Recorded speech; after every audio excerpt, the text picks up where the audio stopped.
rectora de la Universidad de San Pablo, embajadora de Hungría, autoridades diplomáticas, académicas, director general de la Fundación Universitaria San Pablo CEU. Vamos a comenzar con el acto inaugural del Congreso Internacional de Víctimas del Terrorismo y tiene en primer lugar la palabra el profesor doctor don José Luis Orella, director de la Cátedra CEU de Historia, Memoria e Identidad. Bueno, bienvenidos a todo el público, personal diplomático y autoridades académicas y, desde luego, estudiantes, compañeros profesores y público en general que tiene relación con nuestra universidad y que aprovecha también estos momentos para venir aquí, ¿no? Estamos ante un congreso, desde luego, bueno, pues de relevancia, ¿no? de importancia. Y como vemos, en esta ocasión es un congreso que estamos realizando, bueno, en colaboración dos instituciones del CEU que nacieron de la mano de nuestro actual presidente y que, desde luego, bueno, pues tienen una gran importancia, ¿no? Por una, hablará Elio, ¿no? Con una proyección de presente y de futuro en principios y en valores. Por otra parte, pues yo, como director de una cátedra que pertenece al Instituto de Estudios Históricos y que ya su nombre ya dice bastante, ¿no? Que es Memoria e Identidad, ¿no? En este momento es la única cátedra de historia relacionada con San Juan Pablo II que no está vinculada al campo de la teología, sino que con la historia y precisamente con la política en ese ámbito, ¿no? Siempre esta casa ha estado muy comprometida a través del conocimiento académico, de la cultura, pues con la libertad, ¿no? Por esa búsqueda de la verdad, pues bueno, pues que siempre la Iglesia ha propugnado y que, desde luego, los demás lo hacemos en nuestro ámbito, en nuestro camino, ¿no? Que es el campo de la investigación, el campo académico y el campo de la docencia, ¿no?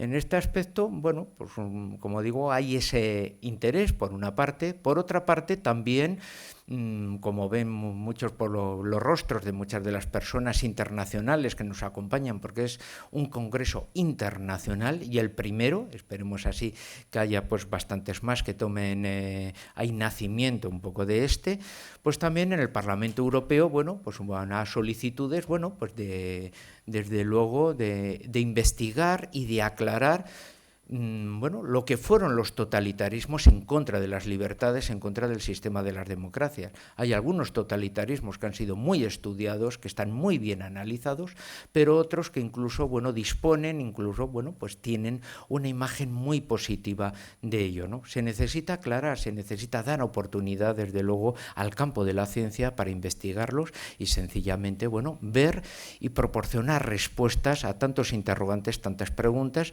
muchas veces una sociedad civil en plena libertad, pues en ese aspecto necesita y busca, ¿no? Y para eso estamos un poco los profesionales de la ciencia histórica o de la ciencia política, para responder a ello, ¿no?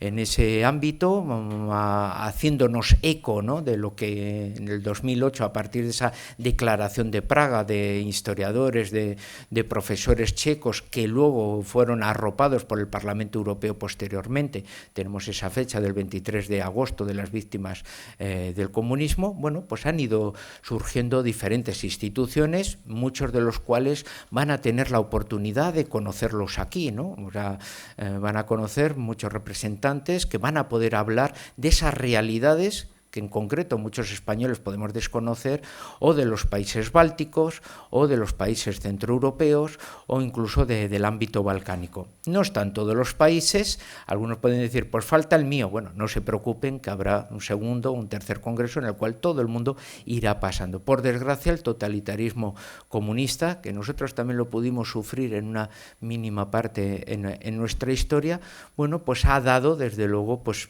por desgracia, esas experiencias que desde luego damos gracias que se puedan estudiar de una manera académica, de investigación, y por lo tanto invito a la gente que está presente aquí y a los que nos están viendo desde luego, bueno, pues a través de nuestro canal streaming, pues a través del debate, bueno, pues un poco este congreso con el cual yo creo que, bueno, pues van a disfrutar, van a aprender y vamos a procurar desde luego responder a muchas de las preguntas que, bueno, la gente puede proyectarse. ¿Por qué un congreso pues sobre víctimas del comunismo, ¿no? ¿Qué es el comunismo? Es un movimiento totalitario. ¿Es necesario que se haga? ¿Por qué en España? Bueno, pues vamos a intentar responder un poco todo a ello. El CEU siempre ha estado ahí un poco en esa primera línea. Hemos tenido congresos sobre guerras civiles, hemos tenido congreso sobre la Revolución Rusa, hemos tenido congreso sobre la Marcha de Roma, o sea, siempre desde un punto de vista académico, siempre desde un punto de vista de investigación, abriendo desde luego las puertas para que los diferentes profesionales especialistas en el tema del Congreso puedan hablar en ese aspecto. En ese sentido, este Congreso vamos a tener, bueno, un plantel muy importante de representantes de diversos think-tanks, instituciones que estudian precisamente lo que el comunismo hizo en sus respectivos países, de lo que nosotros nos libramos y de lo que otros países lo sufrieron. Yo creo que es muy importante que nos iluminen, que nos alumbren, que nos abran los ojos un poco en ese aspecto sobre ello, ¿no? En momentos que muchas veces se idealizan ciertas posturas y ver qué es un totalitarismo, qué hizo el comunismo en el mundo y, por lo tanto, qué podemos hacer nosotros como sociedad civil para poder hacer frente a los totalitarismos y para poder defender una libertad que solo crece en la verdad y, por lo tanto, bueno, para eso estamos en una universidad, para formar profesionales y formar especialmente personas. Así que bienvenidos a todos. Muchas gracias.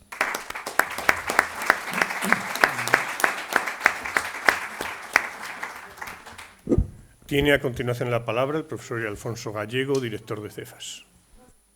Muchas gracias, presidente. Muy buenos días a todos, rectora, director general, autoridades diplomáticas y académicas, público en general. Bienvenidos.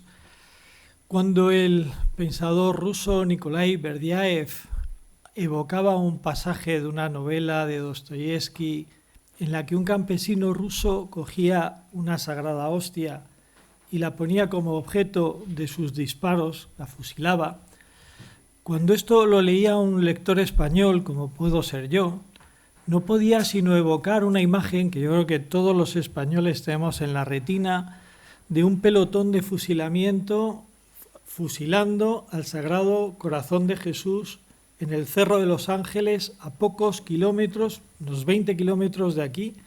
A los que vienen de fuera les aconsejo que se acerquen a este Cerro de los Ángeles. Es el centro geográfico, pero también espiritual de España, donde el rey Alfonso XIII consagró España al Corazón de Jesús.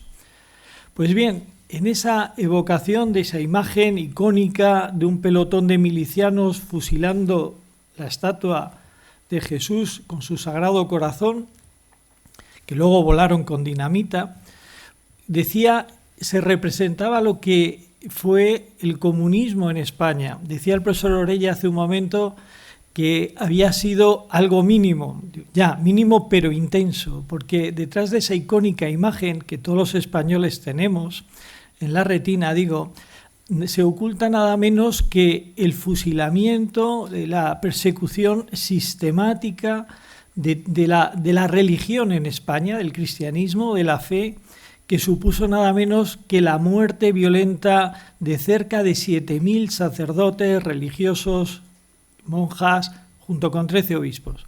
Y no les quiero decir cómo en muchos casos fue esa muerte, que fue tras tortura, y hay que decir que ninguno de todos ellos renegó de su fe, aunque les torturaron hasta la muerte para que lo hicieran.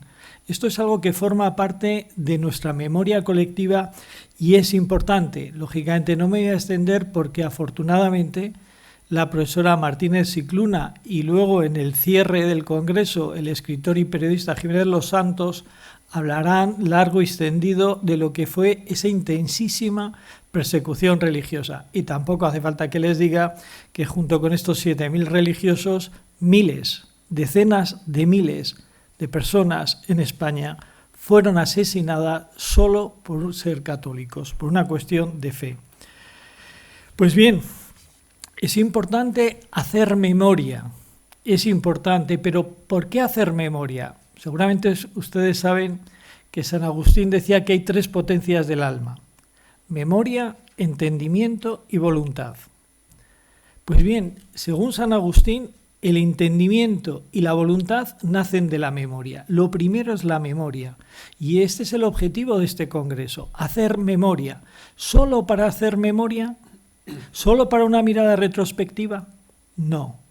Queremos hacer memoria para entender el presente y tener una voluntad de futuro, para terminar de exorcizar ese fantasma que todavía recorre Europa y recorre el mundo. Es hora ya de que le proyectemos la luz de la verdad, para que se disipe esa tiniebla y esa sombra que desde principios del siglo XX amenaza a todos los países, a todas las culturas y a todas las civilizaciones. Se trata de entender, por lo tanto, el presente, de entender el comunismo. Pero atención, tenemos también que caer en la cuenta que el comunismo, igual que ha matado y mata, pero también ha mutado, ha cambiado. El comunismo también está viviendo unas mutaciones. Todos sabemos que el comunismo, además de ser el intento de sustituir la religión, que es una religión falsa, o mejor, es una falsa religión, y es su falsedad la que le lleva, de hecho, a esta extrema violencia, pero tenemos que entender también que el comunismo ha mutado y que ahora mismo, entendiendo que el comunismo es el estatismo llevado a su máxima potencia, ahora vemos cómo el comunismo ha entendido que para existir y sobrevivir necesita mutar y asumir un sector productivo que lo tenga incentivado, que pueda mantener todo el aparato estatal e ideológico y mantener la hegemonía cultural. Es decir, ahora hay una hibridación del comunismo en el cual forma un capital socialismo o un capital comunismo. Ciertamente tenemos 2 versiones. La versión dura, hard, que lo vemos actualmente como paradigmáticamente en China, pero tenemos una versión suave, soft. Atención a los países del mundo libre, atención a los países occidentales, que nos podemos estar deslizando inadvertidamente hacia una fórmula de capital comunismo que, siendo justamente suave, es extraordinariamente más eficaz y quizá más peligrosa. Por lo tanto, tenemos que agudizar la inteligencia también en este Congreso a partir de la memoria de lo que ha sido el comunismo, de las cosas, de la mutación que puede tener el presente. Y no podemos dejar de evocar la frase de Jesús en el Evangelio: cuidado con los que matan el alma, porque son más peligrosos que los que matan el cuerpo. Por favor, en este sentido, tengámoslo claro. Como tengamos claro, y yo creo que todos los presentes lo tenemos perfectamente entendido, esa sabiduría inspirada que nos transmitía el poeta Hölderlin y que no ha podido ser sino ratificada por la experiencia histórica, que cada vez que el hombre ha querido hacer del Estado un paraíso, lo termina convirtiendo en un infierno.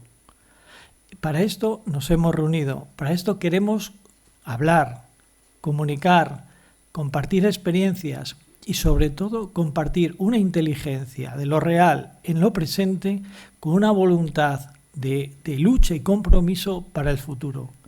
Muchísimas gracias.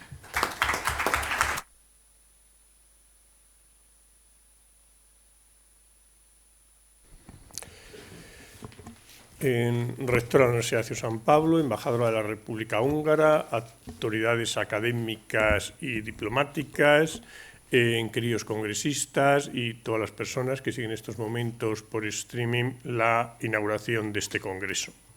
Ante todo, quiero agradecer al profesor José Luis Orella, que es el titular de la Cátedra de Víctimas del Comunismo, integrada dentro del Instituto CEU de Estudios Históricos, y al profesor Elio Gallego, director del Centro de Estudios de Formación y Análisis Social, CEFAS, el haber organizado este congreso que ahora nos reúne. Como también quiero dar las gracias muy especialmente a todos los ponentes que participan en el mismo y muy especialmente a los que han venido desde el extranjero para hacerlo.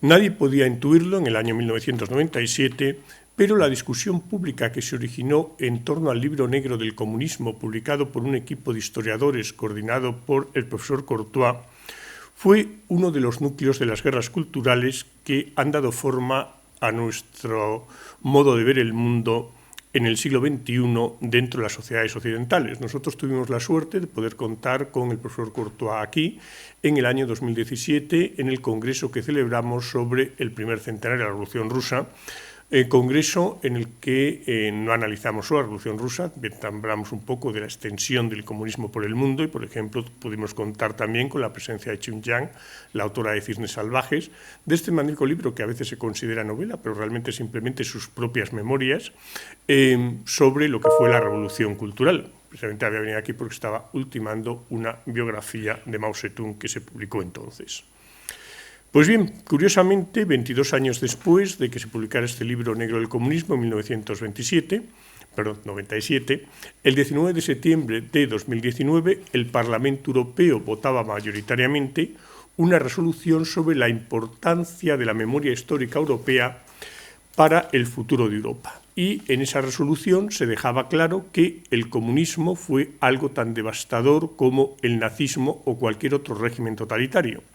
Sin embargo, como somos plenamente conscientes, en el ámbito político, social y cultural de España, de Europa y del resto del mundo libre, seguimos teniendo una sensación de que lo lícito continúa siendo enarbolar únicamente la bandera del antifascismo, como si recordar a los 65 millones de muertos de la China comunista, a los 20 millones asesinados en la extinta Unión Soviética, resultara inconveniente, políticamente incorrecto o contrario a la convivencia y a la democracia.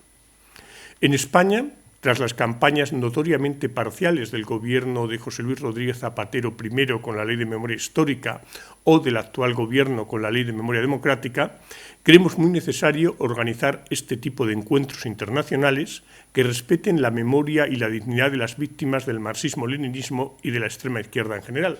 Y evidentemente en esta Universidad de San Pablo estamos especialmente concienciados de ellos porque el primer rector del CEU, Federico Salmón, fue asesinado por los comunistas en Paracuellos del Jarama en noviembre de 1936.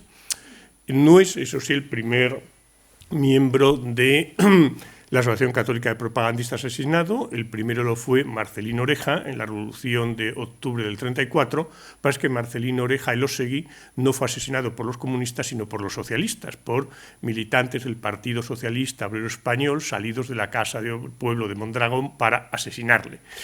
Bien, hay que reconocer que en España hay muchas ocasiones que el Partido Socialista y el Partido Comunista han estado muy juntos, también ha habido ocasiones en que han estado más separados. Durante estos días vamos a escuchar el testimonio y las reflexiones de numerosas víctimas y expertos procedentes de Hungría, Estonia, Polonia, Letonia, Croacia, Italia, Portugal, Estados Unidos, China, Cuba, Venezuela, Argentina, Perú y, por supuesto, también de España. Voces que claman por la libertad frente a una ideología que solo ha producido miseria, muerte y tiranía. El peligro no solo está en que se ignore premeditadamente parte de nuestro pasado, sino que se quiera blanquear una ideología abiertamente criminal.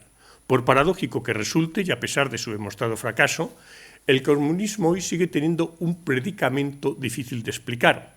Por eso hay que explicar lo que es, lo que fue y lo que representa, y contar quién fue Stalin, Mao, el Che. Del Che hubo una cosa muy curiosa. Ya saben ustedes que hace años Mercedes decidió lanzar una campaña diciendo que el nuevo coche que lanzaban era una revolución y lo hizo con un cartel del Che. Claro, hubo una reacción de los que tenían Mercedes por Cuba en la época de la revolución que dijeron que los habían fusilado a mansalva y entonces Mercedes retiró la imagen del Che de su campaña. Pero ¿hasta qué punto puede ser una cosa absolutamente increíble? Que, qué bien está esto, montar un coche revolucionario, ya la foto del Che. Bueno, pues el Che tenía sus cosillas, claro. Pues bien, Pol Pot, la pasionaria, Fidel Castro, Daniel Ortega, Kim Jong-un, Hugo Chávez, Hay que recordar en qué consisten los gulags, las purgas, la revolución cultural maoísta, el homolodor, las hambrunas, la ETA, los montoneros o la matanza de Paracuellos que cité anteriormente.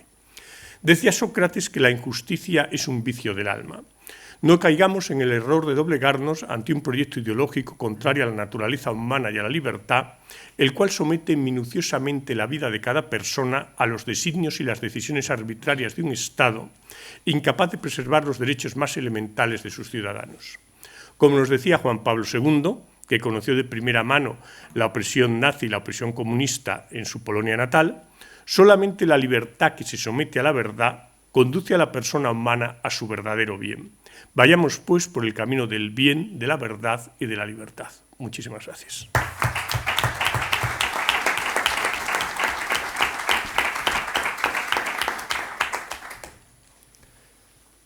Pues pasamos a la primera de las conferencias previstas. Dado que se está retransmitiendo en streaming y que esto estaría puesto que comenzaba a las 10 y que son las 9:55, pues procuraremos que el primero de los conferentes tarde 5 minutos en comenzar a hablar. No por nada, sino por ser respetuosos con los horarios. Muchas gracias.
Muy buenos días otra vez y a los que se han incorporado ahora pues, por primera vez. Es un placer para mí presentaros a Ken Pope, que es licenciado en Sociología y máster en Relaciones Internacionales, pero sobre todo es un soldado, es un militar, es coronel del Ejército de Estados Unidos, ha sido militar, ejercido como militar en campo por más de 20 años, pero tengo la impresión de que nuestro invitado de hoy, Ken Pope, ha entendido una frase, creo, él me lo podrá corregir ahora, del famoso Sun Tzu hablando sobre el arte de la guerra. Decía Sun Tzu que la guerra, toda guerra, es en el fondo una contienda moral que se gana antes en los templos que en los campos de batalla. Y esto yo creo que determina la vida de nuestro invitado, del señor Pope. de Mr. Poe. ¿Por qué? Porque ha entendido que se pueden ganar guerras en los campos de batalla y al final acabar en una derrota. En una derrota si no se ha conseguido vencer en el campo de las ideas, si no hay una inteligencia cierta acerca de lo que se puede estar jugando en un campo de confrontación y entender que las cosas pasan por hacer una memoria, como decíamos antes, para tener una inteligencia del presente y una voluntad de victoria en el futuro.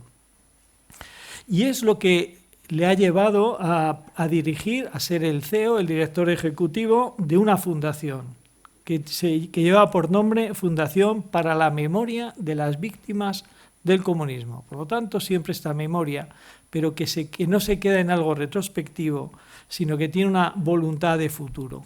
Desde esta máxima, desde este principio de que en el fondo lo que se juega es una auténtica batalla espiritual, una batalla por las ideas, en definitiva una batalla por la civilización. No cabe duda en este sentido que lo que mueve a nuestro conferenciante de hoy, que desde ahora agradezco muchísimo su presencia entre nosotros, que haya venido desde Estados Unidos, desde Washington. You are very welcome. Thank you so much for coming here.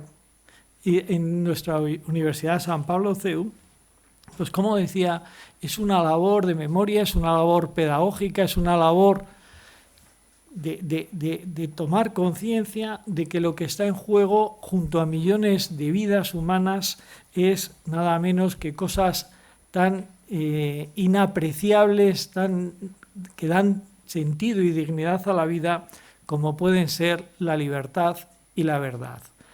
Por todo esto, muchísimas gracias, Mr. Pope. Gracias por estar con nosotros y quedamos muy atentos a sus palabras. Thank you.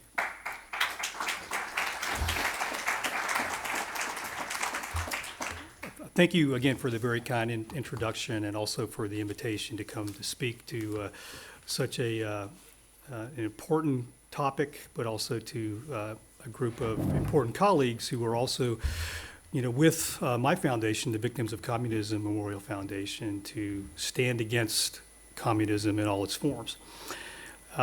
It's a great honor to be here to speak with you on this critically important topic, the importance of remembering the 100 million people murdered by communist regimes around the world. And we still have 1.5 billion people still suffering under communism today.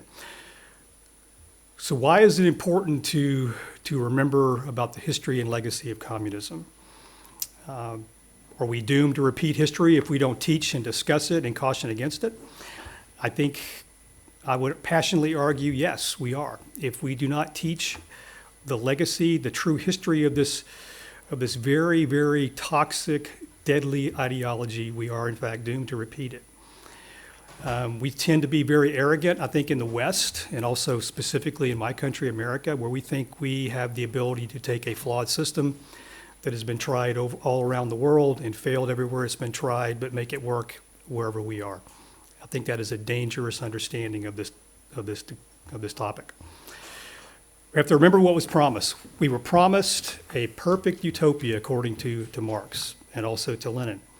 And what we received instead has been over 100 years of repression, the loss of basic human rights, violence, death at the individual level, and then mass murder.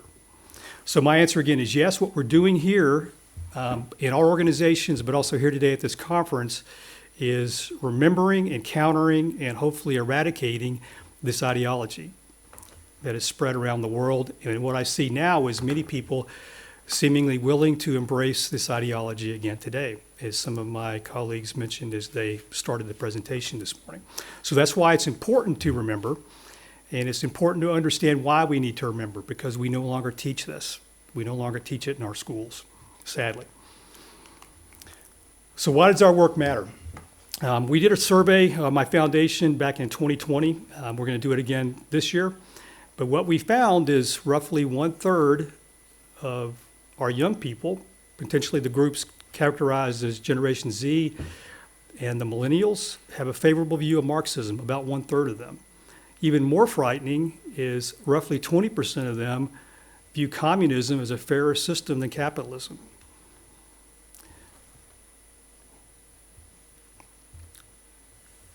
And 39% of Americans of all flavors, of all varieties, would welcome a social democratic party to rule our country. A sad state of affairs. So it's, again, mainly the college age, but it's really due to, I think, a gross ignorance of the true nature of these regimes and this ideology and the systems that we're going to be talking about today. So in academia, what's sad is we really don't condemn or discuss this topic very well. And it's not just, as you see in the upper photo, a recent pro-communist parade in New York City, one of our more progressive cities, mainly by young people. It's also in our most conservative universities. The picture below is a young man, a recent graduate of West Point, on his graduation day in 2017, and he is in his cap, as you see, he has a message, "Communism will win." And he also is wearing a Che Guevara t-shirt. And then later that week, he is posting selfies with the Communist Manifesto. Again, one of the most conservative institutions in our nation, and it's there as well. And I have a question. This young man, it took the U.S. Army almost a year to put this man out of the military because he was considered a security risk. Anybody want to venture a guess of where he is now? He's actually in the history department of one of American universities in Texas. So again, the reason I think we have some of these problems are because we no longer teach history. We don't really teach the real history of communism or teach it accurately. It's the deadliest ideology mankind has ever known. So in my talks with student groups or groups of people around my country, what I hear often from the students is that Marx was a visionary whose theory was not implemented correctly. And I argue that is incorrect. Marxism and communism, if you read what they wrote, actually envisioned what took place. It could only happen through destroying the old system and through a system of violence and revolution. And I think Solzhenitsyn captures it very accurately when he describes it in his warning to the West. Is that people know about the Communist Manifesto. When I talk to these students, I'll ask them, has anybody heard of the Communist Manifesto? Everybody will raise their hand. And again, they think Marx is a good guy. His theory was good. But then if I ask if you've read it, almost none of them have, maybe less than 10%, or any of his other works. And what's frightening is this is the vision they typically have of the communists. They view these people as cool, hip people, party, nothing wrong with them, they're just good guys. Instead, they're mass murderers in the main, mass murderers. My colleague mentioned Che Guevara. One of my pet peeves when I was a college professor was I would see a student walking around with a Che Guevara t-shirt, and I would always stop them and talk to them. Why are you wearing this shirt? What do you know about this man? And they knew nothing. And then I explained it. And then there became like a message around college campuses: do not wear your Che Guevara t-shirt around Professor Pope, he doesn't like it. So what we really have is a system that what they miss is that it was a system of oppression, poverty, the loss of fundamental freedoms, mass murder. And these are the tyrants who put that into place, but yet they're viewed by some in my country and probably in many of yours as interesting individuals who were misunderstood. So what's not taught? This is what I like to talk about when I go to talk to schools and universities around my country. And I've had the opportunity recently to review academic standards through many of our state's education systems. And one recently that I did for history and social studies and civics for K through 12, this is what it taught about communism, which is actually nothing. And I reviewed all 402 pages over a long weekend. And what I found was Marx was mentioned only 3 times and only as an economist. Lenin was not mentioned at all. No mention of the gulags. Stalin was only mentioned, I think, 3 to 4 times because his name was part of Stalingrad. And that was it. And that is what our students are walking away from their education centers with. A very, very poor or no understanding at all of what communism is truly all about. They don't really get the fact that it's just a loss of basic freedoms, human rights violations, characterized by the Gulag system that we are all familiar with. And then it progresses to when I was in university back during the Cold War, I heard from my college professors that communism, much like what I hear today when I was teaching at the university level, is that communism was not that bad, it was not implemented properly, and that it's really pretty good. I heard that when I was in university, but I was also a young Army officer whose first assignment was on the East-West German border. So I get to Europe, and part of my day job was patrolling that border, and it's a fence. And I'm wondering, from listening to my college professors, if communism is so great, why do they have to keep over 400 million people behind a fence? Both on the border, but also the lower picture is that of East Berlin. Again, captive societies, people enslaved. It starts there, then it escalates into systemic violence. A picture there of the Cultural Revolution in China. And then it spirals into mass murder, the killing fields of Cambodia. And again, all to bring about this utopian system that would never work. But in the end, only brings about despotism and totalitarian rulers guided by their desire to maintain their rule and system of power at all costs. And human beings are simply material for use by the state. That is what we're talking about. What they also didn't understand is they had a terroristic security services, characteristic of every nation this has been tried in. And we don't teach about that. In the West, security services are there to protect the nation. And these communist nations, the security services serve one purpose, and that is preservation of the leadership, keeping them in power and maintaining the elite. Nothing else. And if you look at all the terror systems that we've talked about throughout the history of communism, Lenin's Red Terror, I think over the course of his reign, and I've heard this quite often when I'm going around the different groups, that Lenin was the good communist. His theory was not done very well either. Most people don't realize he killed 7 million people through famine, civil war, and just mass murder. Stalin was the next level with his Great Terror, the Red Terror. We've talked about that many times. And that's why education is so important. We talk about Mao's Cultural Revolution earlier, where he set the youth on society, in essence. And that was a unique thing about Mao's Cultural Revolution and Pol Pot's Cambodian killing fields. And why education is important for us? Because they weaponized children. They indoctrinated these children and they set them loose on their societies. And they were the ones mainly responsible for the millions of deaths in those two nations. They were the most brutal of all the people implementing these atrocities in these countries. And I also tell students when I talk to them that, we're not original in America. We didn't invent cancel culture. That was done early on, shortly after Lenin took power. They started denouncing people, then taking them out of their jobs, imprisoning them, and then it became mass murder.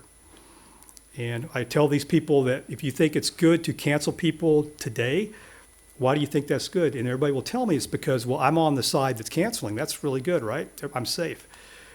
Well, what I like to remind them of is that nobody is really safe when this starts.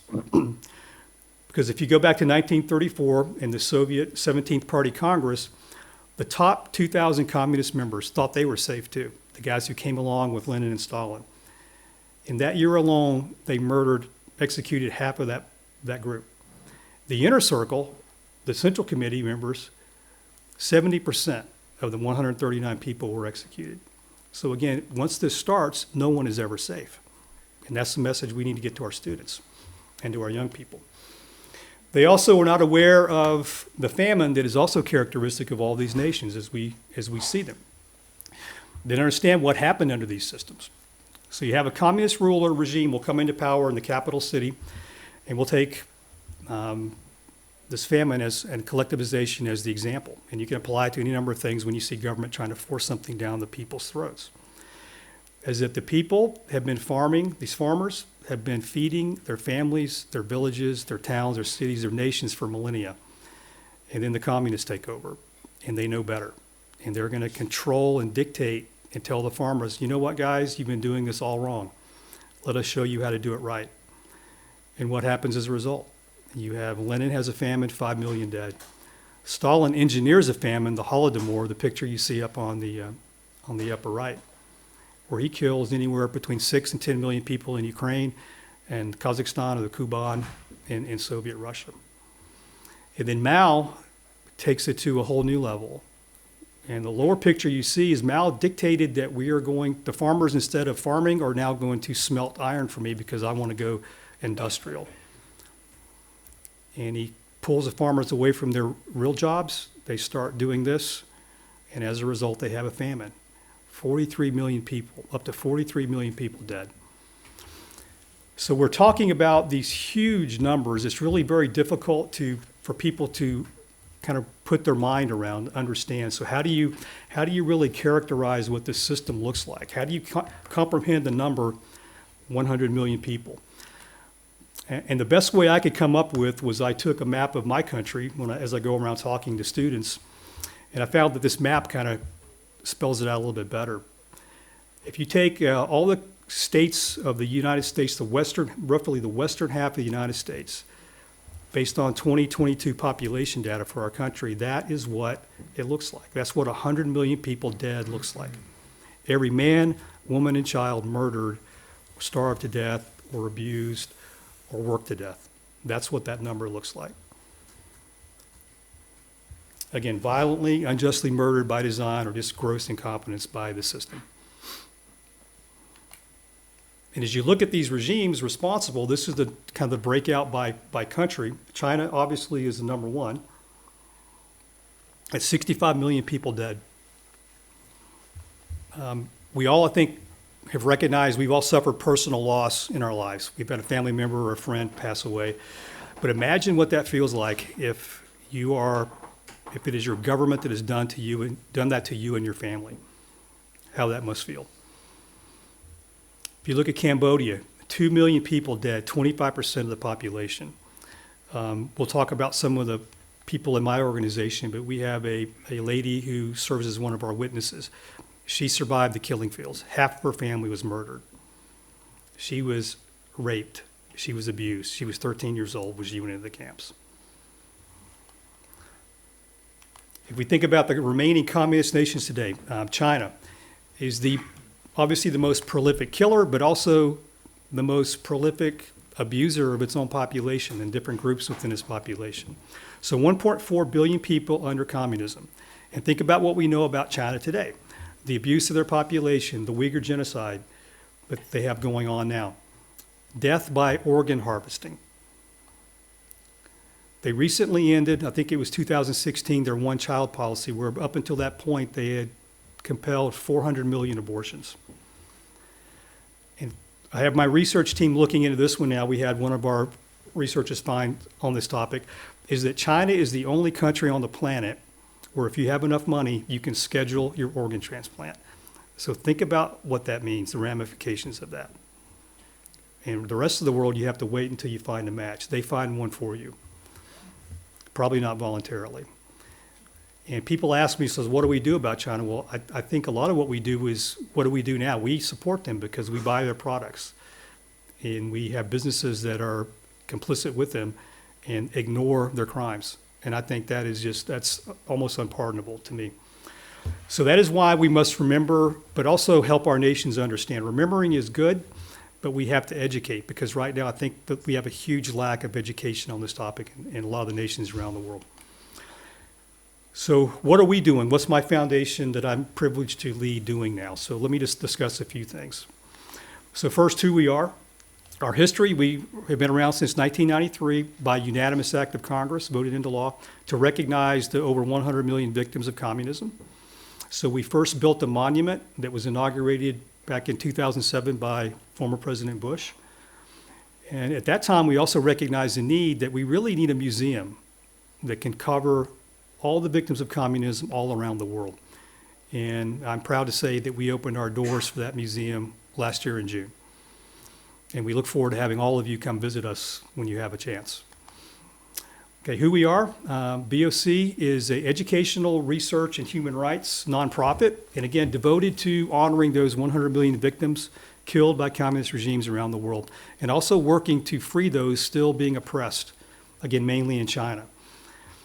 And we really want to educate the future generations, because that's where success in what we're trying to do here today is going to take place, is educating the next generation of leaders so they understand this system. How we do this, we teach teachers. We run it every year. We have an annual National Educator Seminar at DC in our museum. This year it's going to be 10 through 14 July. Everyone's welcome. We also have this online where people can go in to our website and they can sign up for this course. Teachers in our country get 24 hours of professional development credit for promotion, so there's incentive for them to take this. It's done via lectures. We have top scholars come in and we start at the basics, the basic understanding of communism. Then we talk about the theorists, Marx, Lenin, Stalin, totalitarianism. We talk about dissent, Cold War. We talk about China with Mao. We talk about China today. And we also talk about the current communist nations now. And then at the end of each day, we bring in witnesses to talk about their life experiences under communism and what they survived. We've created curriculum where we provide this free of charge. It's on the internet, so anybody can use it anywhere around the world. We're rolling out this new curriculum now. The old one we had was 11 chapters. We've now increased it to 33 because we wanted to cover every single nation who has experienced communism on the planet and talk about the victims. So 33 chapters now. Each is a short story about a victim, followed by a peer review essay by a scholar recognized in the field. It's extensively sourced, and then we have lessons plans for the teachers so they can integrate this easily and quickly into their curriculum. And then we have what we call our watch, listen, read section where we have video content. That's how students learn today. They watch videos. So we leverage that in literature and biographies as well. Next is our witness project. So we do short 10 to 15 minute videos on a true victim, somebody who suffered under the system. One of our speakers later today or tomorrow, Rosa Maria Paya, is also one of our witnesses, and she'll be able to speak with you a little later today or tomorrow. We're producing an additional 10 videos this year. We have 3 research centers. We focus on China, Latin America, and we have a Polish studies program. We're also working to bring on board a Vietnamese study program as well. The research we do, we'll just use China as an example. Very prominent researcher, Dr. Adrian Zenz, works for us, and he is instrumental in highlighting the crimes against the Uyghurs and what China's doing. He's given government testimony to the U.S. Congress. We had the first Congressional Committee on China meet in our museum, their first meeting. That was where they held their inaugural meeting. He's testified in front of the UN, the EU, and various European parliaments. Recently, we've been working on what we call the Xinjiang police files. We had a hacker, we did not do it, but a hacker went into the regional police headquarters and exfiltrated terabytes of data, and they gave it to us. And we've been researching it and writing papers on the topic and materials. We've also created a search tool that allows family members who haven't seen their loved ones, in some cases in over 5 years, to find out what happened to their family members. We also see orders from Xi himself dictating what would take place to these prisoners. And we've also had publications in medical journals about what the Communist Chinese Party is doing in their organ harvesting.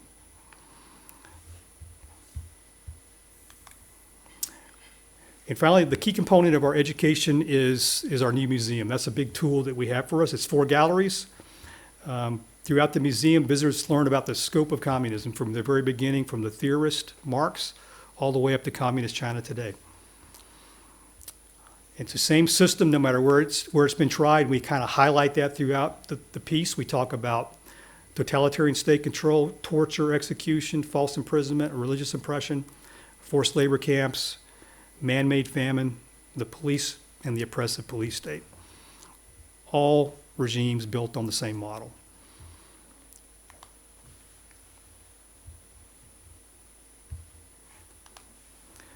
So we have galleries organized by theme. So Gallery 1's theme is revolution. We talk about the publication of the Marx-Engels document, the Communist Manifesto. And then we talk about life under the Soviet regime up until the death of Lenin in 1924. So you learn about the revolution, communist terror he inflicted, and then we move on to Gallery 2, where it talks about repression. communist atrocities from the 20s all the way through World War II. The expansion of the gulags, the Red Terror, the Katyn massacre, 20 million deaths attributed to Stalin. And visitors will experience the Holodomor there as well and talk about the various countries such as Czech Republic, Poland, Hungary, all who suffered under the regime during the Cold War. And we talk about the survivors of the Gulag in a film that's also in that room. Gulags under every communist regime. So that's what most people do not realize, is that everybody had them. Cuba, China, North Korea. Our third gallery is resistance, the theme there. So we talk about all those people who have stood heroically against this system of rule. From Asia all the way to Latin America and to China today.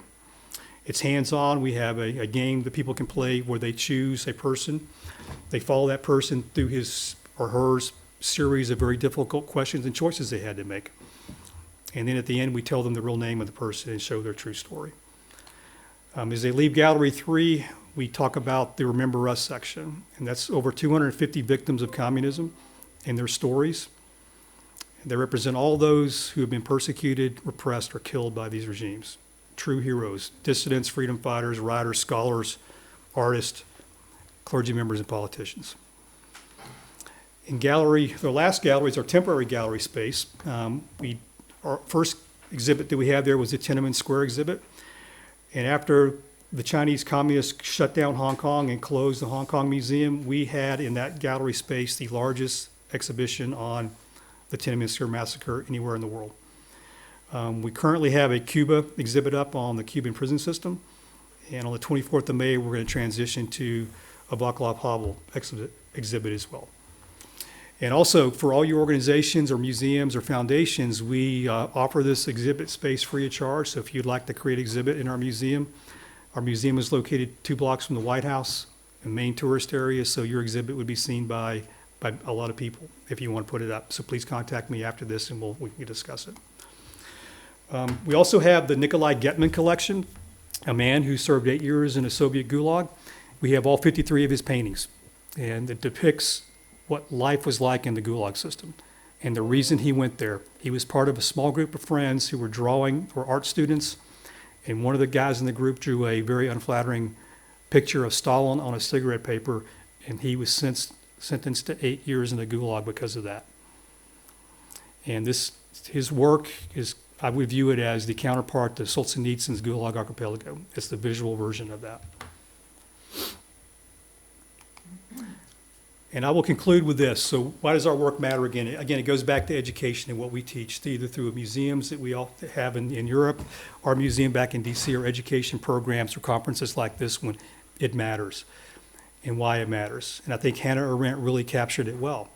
The ideal subject of totalitarian rule isn't to convince Nazi or communists, but the people for whom the distinction between fact and fiction and the distinction between true and false no longer exist. I think sadly in a lot of our countries we are at that point. If we allow the lies about the true nature of communism to take hold in our nations, our people will be doomed to repeat some of the mistakes of the past. This time, instead of a top-down coup by Lenin and his group of Bolsheviks, it's going to be ushered in by the people of our own nations because they're too ignorant of the history and true legacy of this system called communism. Thank you, and I look forward to your questions.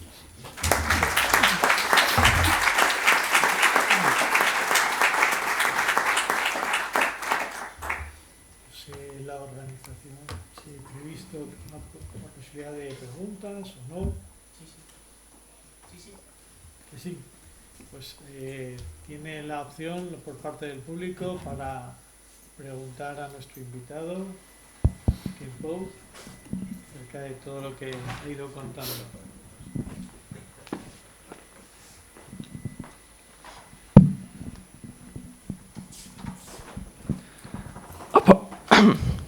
Apart from helping us to avoid the mistakes of the past, do you think memory can also help us generate new ideas and new solutions? And how can we foster that? Yeah, I think that's a very good question. So I think memory helps us in a number of ways. I think what we memory really is part of education. So what we do is when we remember something and we share it, we're educating somebody else about what took place. So I think what I try to talk, when I talk to groups back in my country, is I share this, because they will ask me, says, well, what do I do when I see something that's taking place that sounds very familiar to the past? What do we do? And sadly, too many people are afraid to stand up and to provide a counter argument or stand up against what people are trying to offer. And what really surprises people is once one person stands up or one person nods their head in agreement with what we're talking about, then you kind of get a chain reaction around the room. They're looking for that one person to be bold enough to say, no, I will not agree with what you just said because it is wrong. Let me tell you why. I think that's what we have to do. We have to have the courage to stand up and tell people about our conviction based on the historic fact of this system. And where some people in our countries today, especially in my country, are very much vocal about their desire to have certain things that sound remarkably like all the things that we saw in the past.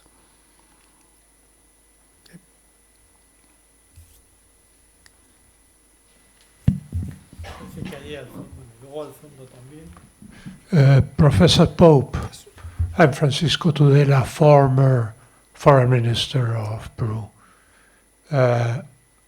You've done a very interesting and covered very well the whole scope of the most perfect system of oppression in the history of humanity, that is communism.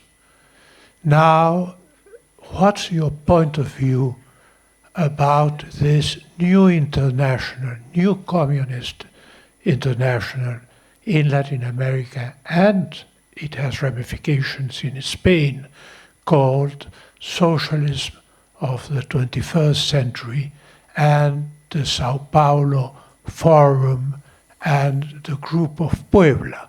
In fact, a whole system that has taken power in most of the important Latin American countries. Yeah, I think it's a significant concern, and I'm very worried about it. What I see is that you have groups of people who they call it socialism, and I'm a very strict interpreter of what Marx said. He describes socialism as a step, the precursor to communism. Communism is a utopian system that never really arrives. We always get stuck in this violent, brutal system of socialism right before, because government never goes away. The dictatorship of the proletariat never goes away. It stays there in that system. And we talk about all the promises, the lies. It's a system based on lies. So all these, take Venezuela, for example. The socialist system promised all these great things that were going to take place. And it's a country that was probably one of the fourth largest economies, either in the region or the world. Incredible natural resources, and now you have people who are starving, simply because you have this government that took over who doesn't know how to run anything. And with the main focus of protecting the people that are in power, the small elites at the top, which is characteristic of everywhere the system, be it socialism or communism, has ever been tried. They never go away, and they take from the people to give to themselves. Not Robin Hood, where he took from the rich and gave to the poor. They take from everybody to take care of themselves. And that is the system. And I think we just need to be very upfront in how we discuss it. It never lives up to its promises. It hasn't in Venezuela. It will not in Nicaragua. If we try it here in Madrid, it will not work any better. Again, we think we can take something that's fatally flawed, this idea of communism, and make it work because we are so much smarter than everybody else who has tried it. The people who did it before were not stupid. They were pretty smart people too, and they couldn't make it work because it's corrupt. They misunderstand the nature of man. And the nature of man is, there's a little bit out there, I'm going to take it to take care of myself and my family first. And that's how it always goes.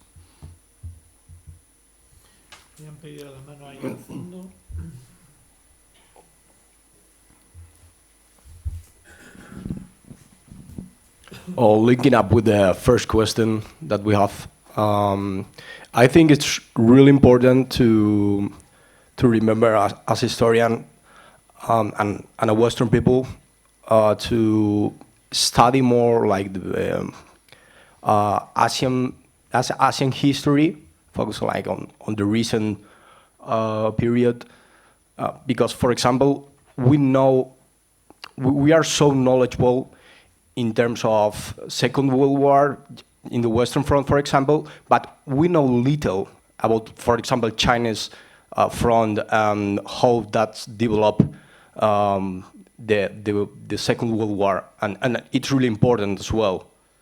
So I think it's a remarkable aspect. I don't know if you agree with me in this aspect. Thank you very much.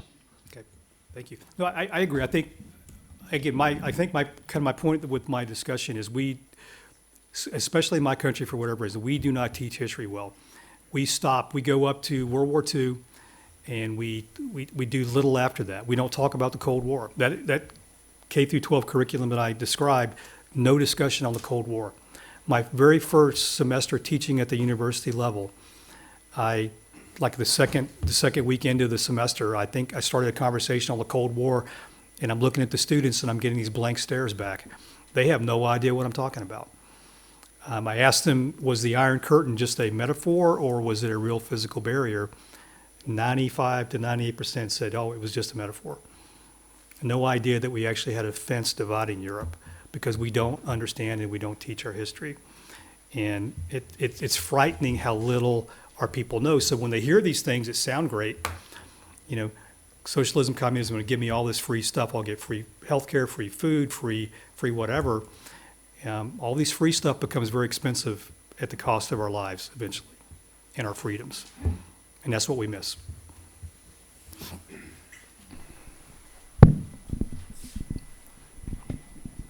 Puedo hablar en español, ¿no? Sí, sí, sí. Lo traduce. Bueno, yo vengo de Venezuela. Yo le digo a algunos españoles que vengo del futuro, viendo lo que puede ocurrir aquí. Bueno, hay un tema importante sobre el socialismo del siglo XXI, como dijo el ministro, que es que el comunismo del siglo XX era un comunismo que se llegaba por la fuerza, dictadura del proletariado, llegaban con los tanques rusos con la cortina de hierro o con la revolución comunista. El comunismo de ahora llega por las elecciones. Es un mecanismo donde llegan por las elecciones y que las ganan libremente, de manera transparente. Después, cuando hay nuevas elecciones y la gente se empieza a dar cuenta de lo que están haciendo, entonces hacen fraude y siguen en el poder para mantenerse indefinidamente. Mi pregunta es el tema de la batalla cultural. La batalla cultural la estamos perdiendo.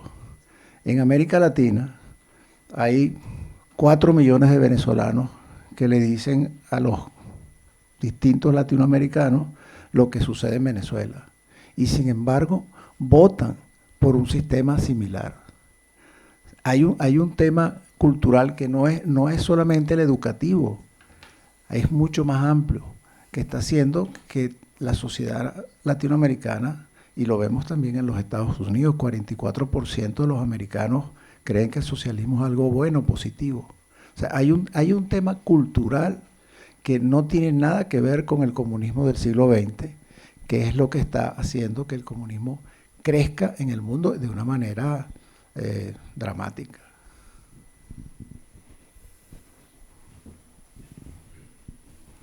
Yeah, I mean, I think that's a very welcome here. You're going back in time, thank goodness, so you're not going back to the future of Venezuela. I think what I would say is on that topic, and I think Hannah Arendt had a great quote about what you just mentioned about voting it in. So she talked about socialism and communism. So communism is imposed by violence, socialism by the vote. One is murder, the other is suicide. And I think that's what these nations are doing. And the cultural world, I can speak to what I see in my country. So again, what we have is we have an education system that I would say fundamentally is broken. our public school education.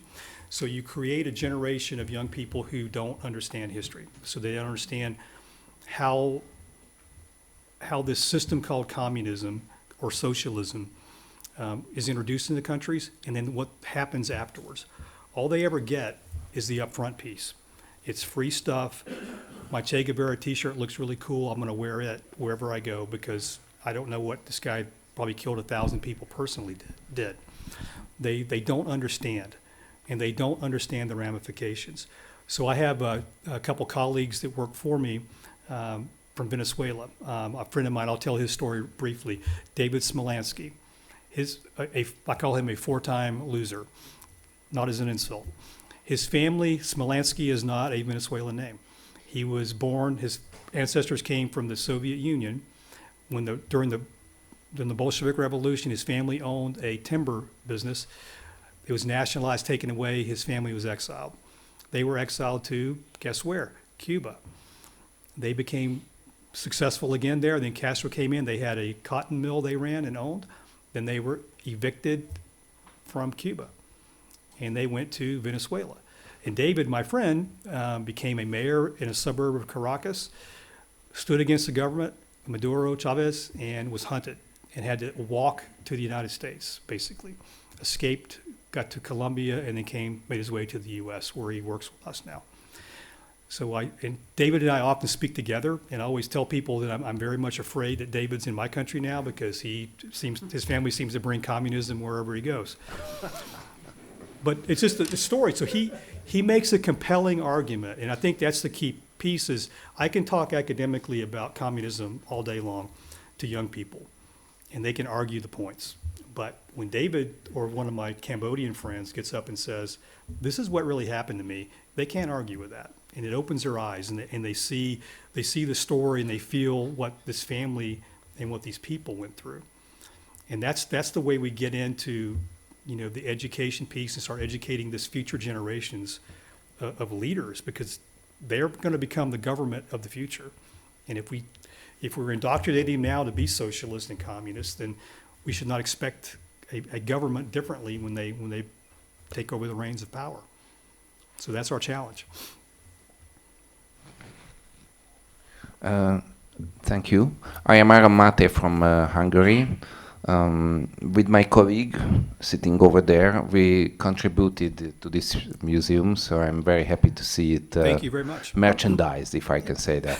So my question is that in the early writings of Marxism and communism, particularly in those of Engels, Friedrich Engels and August Bebel, they had some very novel ideas on family. They wanted to destroy family. Do you see any parallel between the present-day attacks on the very essence of family and those that were written more than 100 years ago, 150 or whatever? Yes, I do. I think that's a key component. I think as one of my colleagues spoke about it, maybe it was Elio earlier. First thing communism needs to do is to kill off God and religion. Because after they're gone, there's no other higher moral authority to appeal to other than the guy at the top, the one person in charge of the country. And then they also want to, I think it is accurate to say they want to destroy the family. And if you look at what Marx wrote, he saw the family going away. And you have a lot of people in our country that is of this particular cultural revolution that we have going on now, that they're doing everything they can to push God out of the conversation at any level of a government, of education, or anything else. And they welcome in things that, I thought I would never see. As a young Army officer back during the Cold War, I never thought I would see some of the things that are going on in the education realm in my country today. Where this is what I fought against, and this is what you guys are embracing now. It's terrifying. So I think there is that. They want to destroy the family, and again, take people's attention away from anything other than what the government is providing and is promising to give them, to where you only go to it's like a one-stop shop, and it's called the government. And they give you everything. But my caution is a government that can give you everything can take everything away. And that's what they do. You know, we think about some of the things that we see now, at least in my country, maybe in yours as well, where people have their bank accounts seized, or these pay services, that ruin businesses. People are being canceled where they could no longer, make a living in some cases, or kicked out of a university for teaching the wrong thing or not saying the right thing. It's now compelled speech. If you are familiar with Jordan Peterson, who is going through a process now of trying to renew his medical license. But in order to do that, he has to go through this series of training where he has to parrot comments that he does not believe in, and he's fundamentally said, I will not do that. So that's part of the problem we see. I think it's all encompassing. And thank you again for Hungary's support to our museum. We truly appreciate it, and Poland as well.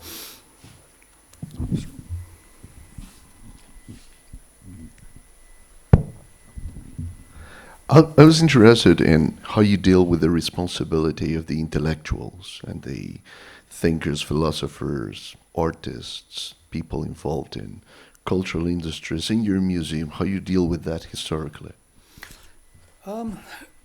So from the anti-communist perspective, we have it in our in our gallery 3. We talk about dissidents. We talk about the people who stood against communism, both armed resistance, such as in the Estonian case. They fought. I think they killed the last Forest brother in Estonia in 1978. So we had armed resistance. Then we had the dissidents, Václav Havel, for example, who I just before I took this job, I'd read about him, but didn't know as much as I do now. Just some phenomenal think pieces about the nature of communism and what it really means to the people. And I will say this, we try to highlight the people who resisted communism, the artists, the politicians, just the ordinary people who stood against communism. And what I tell students, as Elio mentioned, I served in the military. I was in Iraq. I've been to war. I've fought in combat. And, my benefit was I got to shoot back. I admire these people who stood against, unarmed, against this regime that was demonstrated its ability and willingness to kill indiscriminately. So these people are really my heroes. So we try to highlight them at every opportunity in everything that we talk about. When we give educational talks at our museum or when I travel talking to different universities or schools around my nation.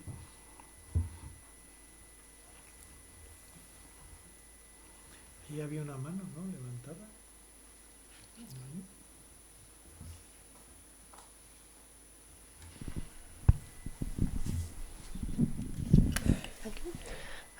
My name is Rika Kis from Hungary, and I would like to ask you about the feedbacks and the reactions towards the opening of the museum in the academic and university circles, among the society. So what sort of feedbacks did you get?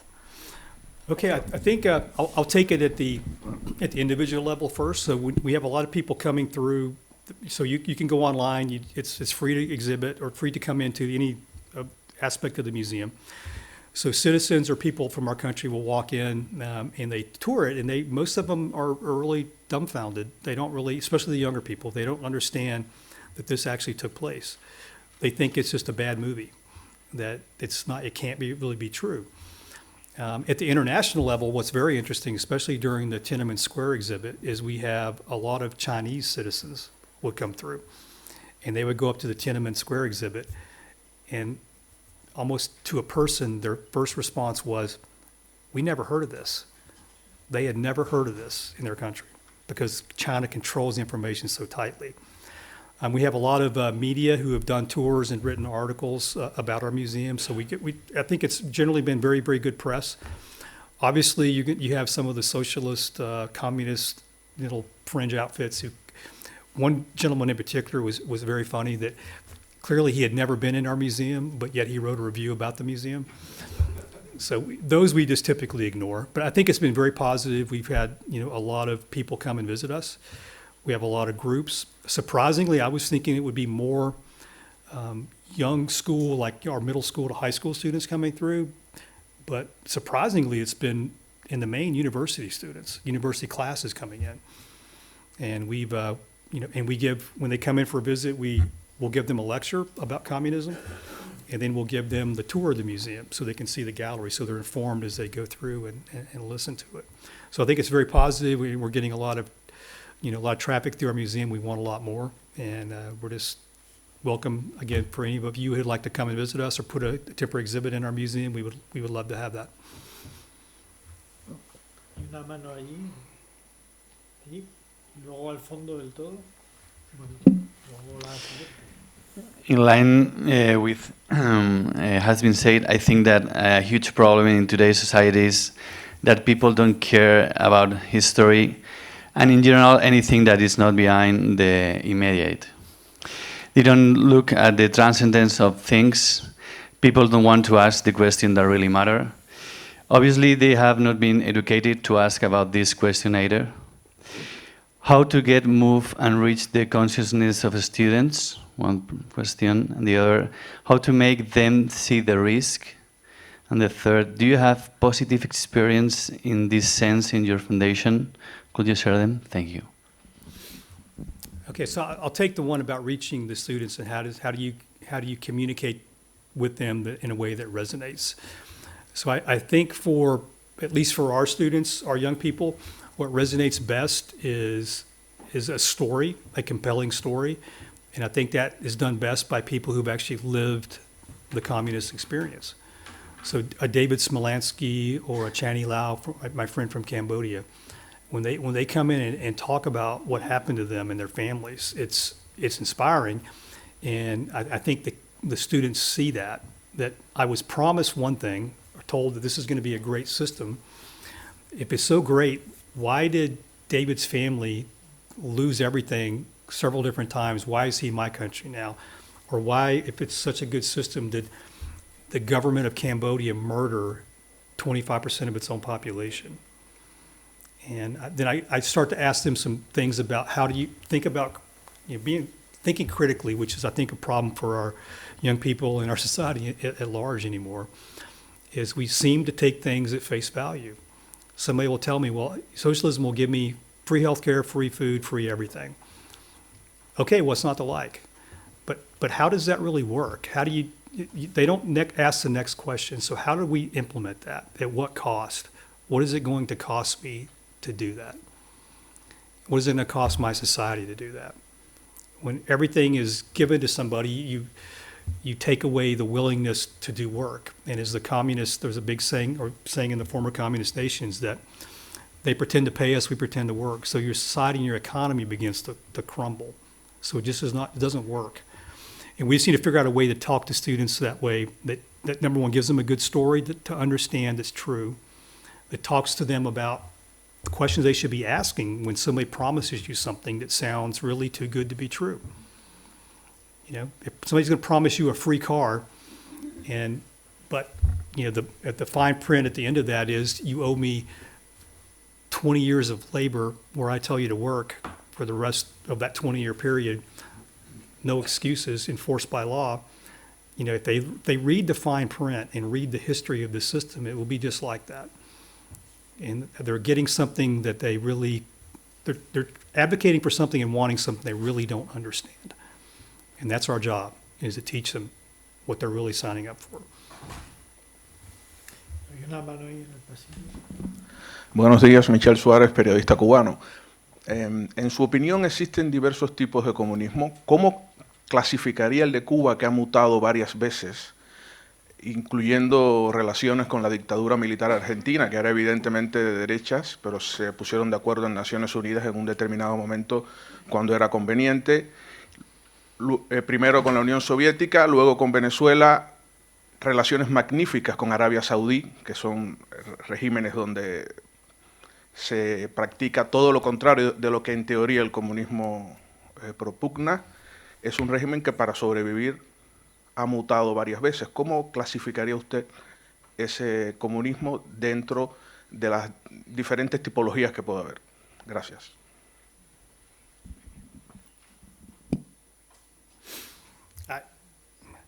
I guess I'm pretty straightforward about my view on communism. I think you need to have a command economy. It's dictated by the state. I think you have a a government that's totalitarian in nature, where it is completely runs everything, every aspect of society, and you have the terroristic police services. I think Hannah Arendt laid it out pretty well. There's 6 measures of what you get for a totalitarian state. I think Cuba today is a communist nation. Is it as repressive, as brutal as, say, Pol Pot? No, I think it's increments. Just because it kills a few less people or it kills a few people doesn't make it any better. It's still a system, and it's a system that represses its people. It takes away its rights. I just left an event that I co-sponsored and co-taught with a Cuban dissident. And this is his experience. As a 5-year-old, he was paraded in front of his school, and he had to stand up and tell people, "Do you believe in God?" He was forced to deny his faith. And he did it. He was ashamed. That man is now a pastor and speaks with me in the U.S. But he was given 3 choices. He became a pastor in Cuba. He says, you can preach what we tell you to preach, again, totalitarian control of everything, down to the individual pastor level. Are you going to teach what I tell your congregation I want you to talk to them about? Or you can be exiled, or we will execute you. That was his 3 choices. So I don't really distinguish between communist regimes that much. I think if you meet that basic criteria, I don't care if you're killing just 100 people or 1 million people, you're still killing people illegally and wrongly in the pursuit of your ideology. And you've taken away the freedoms that the people should have. And I think we need to start holding nations accountable for that.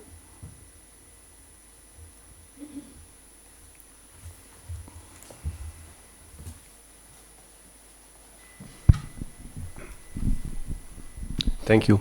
Vitold Chevy from New Direction. First of all, I would like to congratulate you for your museum. You know that I had the chance to visit it 1 month ago, I think, and I was impressed by the level of details that you have in the museum. Thank you. So congratulations. Then my question is maybe a bit more political. Does it pose a problem in your job, in your educational goal, when some high level from the Republican Party are calling the Democrats communist? I mean, maybe when you go to schools, you have young people who are voting for or their parents are voting for the Democrats, and they're a bit confused because they will say, "Oh, I'm called a communist." So does it pose a problem in your job, and do you have to work on that or not? I mean, it really doesn't. I try not to. So our organization, we are nonpartisan nonprofit, so we don't pick a side. We work with both Democrats and Republicans in our country, the 2 parties. And we tell people that when we go out. What we talk about is communism. And I tell people I will work with anybody who stands against it. I don't care what your political affiliation is. And I think we have a lot of people in both the Democratic Party and mainly in the Republican Party who stand, violently against communism in all its forms. So I think I really don't see it as an issue, and I've never really had a problem with it. It's mainly the people who don't really describe themselves as either, but they say they're a socialist. They proudly take that label on. And I think, again, it's ignorance. The same people who will proudly say I'm a socialist will also proudly tell me they've never read Marx and never read the manifesto. And I remind them that the manifesto is only like 40 pages. It's not that hard. You can read this like in an afternoon really easily and understand what you're really, what you say you believe. Do you really believe that? Do you believe that family has to go away, that you have to get rid of God, that you have to get rid of all these 10 things that Marx said you had to leave and get rid of in order to achieve communism? If you believe all that, then okay, but I don't think you really do when you start talking to them about it. Última pregunta. Señora allí. Eso concluimos. Good morning. Thank you very much for your comments. You have put together communism and economic failure, but China seems to be a special case.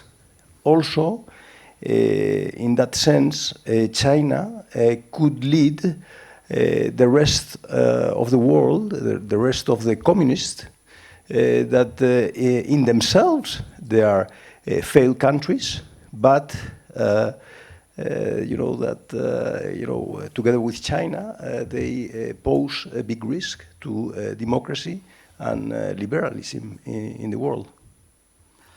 Yeah, so I think China is a unique case. But I think if you understand the history of how my country, sadly, and also the rest of the world treated China, what we did was we recognized they're a communist nation that were doing horrible things to their people. We recognized the history that they had murdered 65 million of their own people.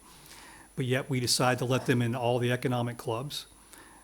We've allowed them to, create businesses in our nation. If you want to do business in that country, then you have to basically sell ownership rights to the CCP. We've ignored this blatant intellectual property theft. Our defense industry even, my old organization as a military officer, it's dumbfounding to me that we allowed the amount of theft out of our Department of Defense. It's not surprising that their new stealth fighter looks remarkably like our old stealth fighters, because they were able to get into our systems and steal stuff and save themselves, billions upon billions of dollars in R&D. So we've given them this basically like this catapult launch into a market economy, thinking that they will become more like us, more free, more democratic when they enjoy the fruit of the labor. Instead, we have just, amplified and put communism on steroids.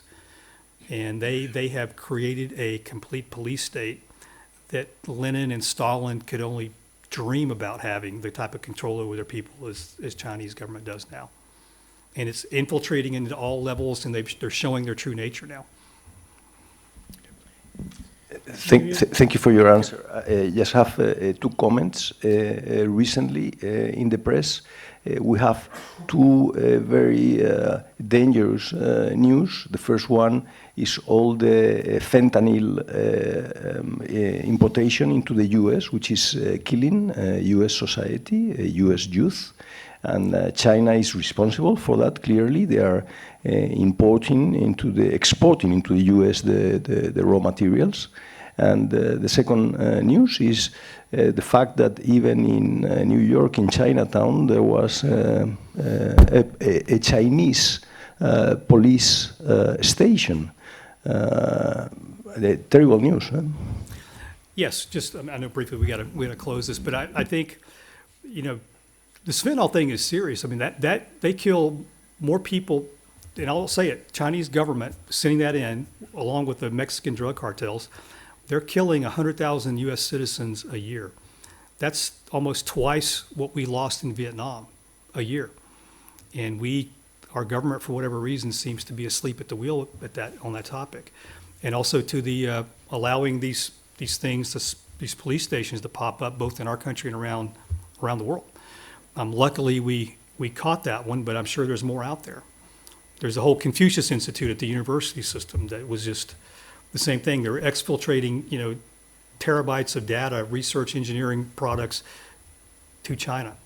The Chinese national security law states that every citizen must report to the security services when asked by the government.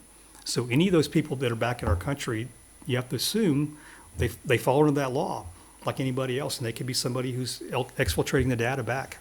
So it's frightening, it's huge, it's a significant problem. Thank you. Kempo, thank you very much. Again, muchas gracias. Ha sido un placer contar contigo y hemos empezado realmente con un buen pie este Congreso Internacional de Memoria de las Víctimas del Comunismo. Muchas gracias. Thank you.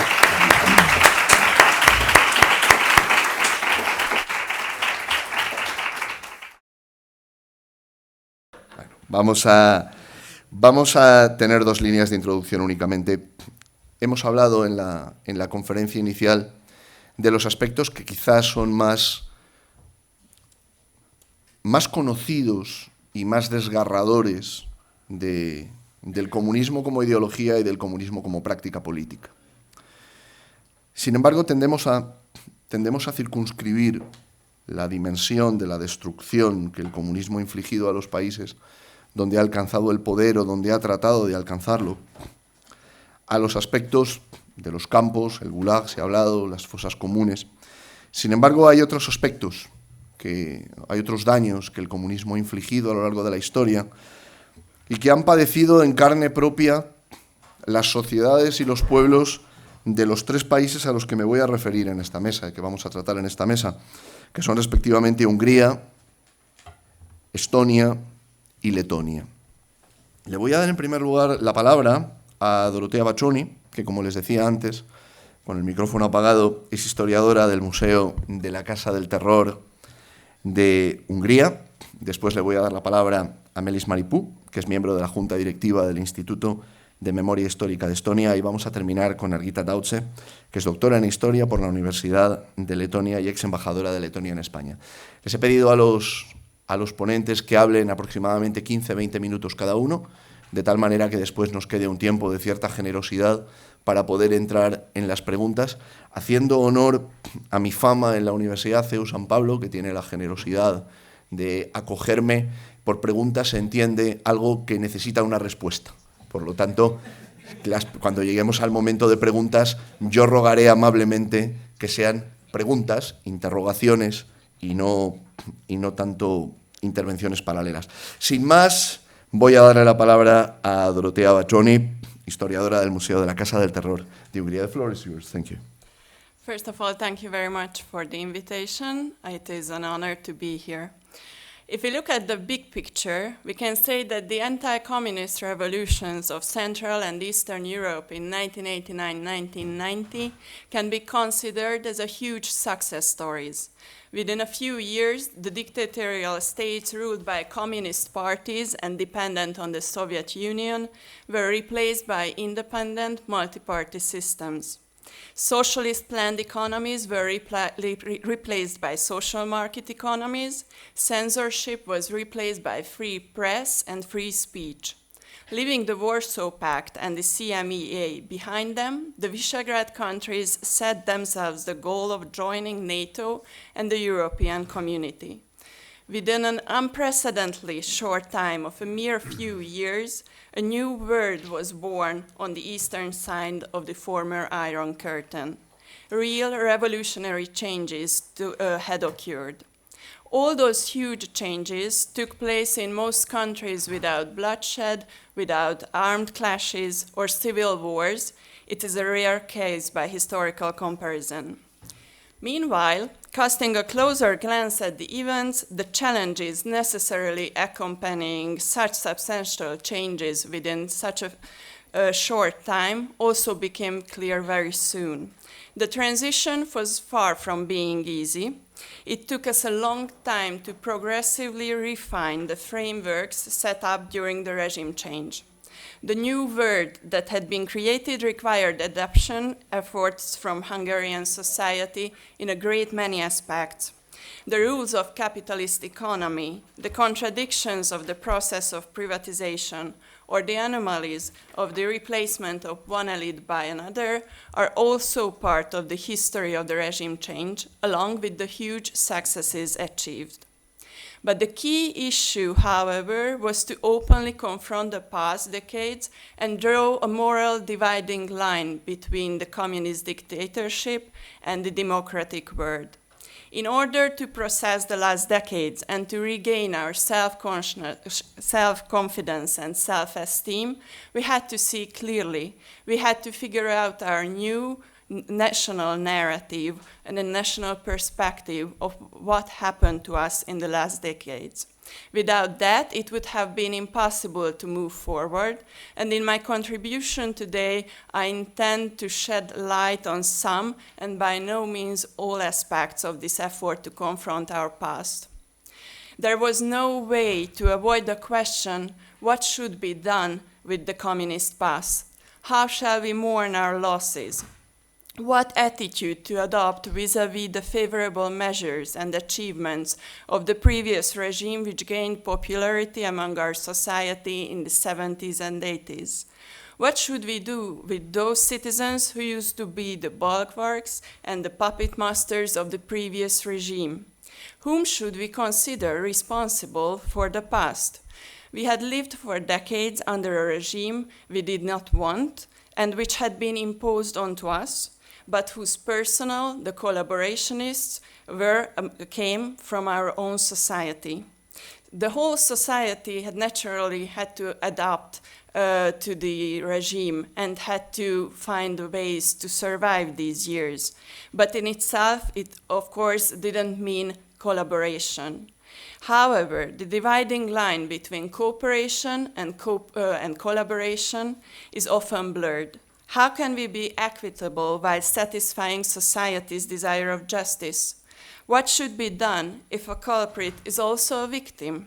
And how to reconcile the needs of justice with those of morality? Answering those many questions is by no means easy, to say the least. Debates over those matters started immediately. A law was promulgated to partially compensate citizens for the damage caused by the state to their property. We had to decide what to do with the public artworks with a communistic character as well. Rather than immediately destroying and melting down communist statues, the municipality of Budapest set up a statue park where they are exhibited.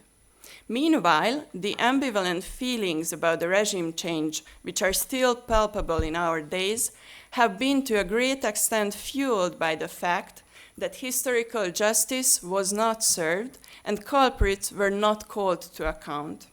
The lack of the catharsis that would have resulted from those procedures has taken a huge toll on the whole of Hungarian society.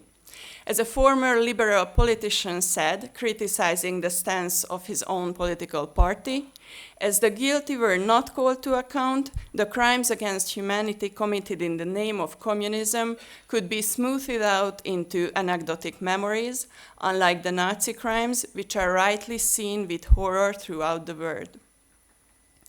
Although peaceful transition naturally came with the price of a series of compromises, it would have been nevertheless necessary for the main culprits who were still alive to be judged by the new independent judiciary. It is impossible to have workable rule of law without naming the culprits and without ensuring that their deeds entail consequences.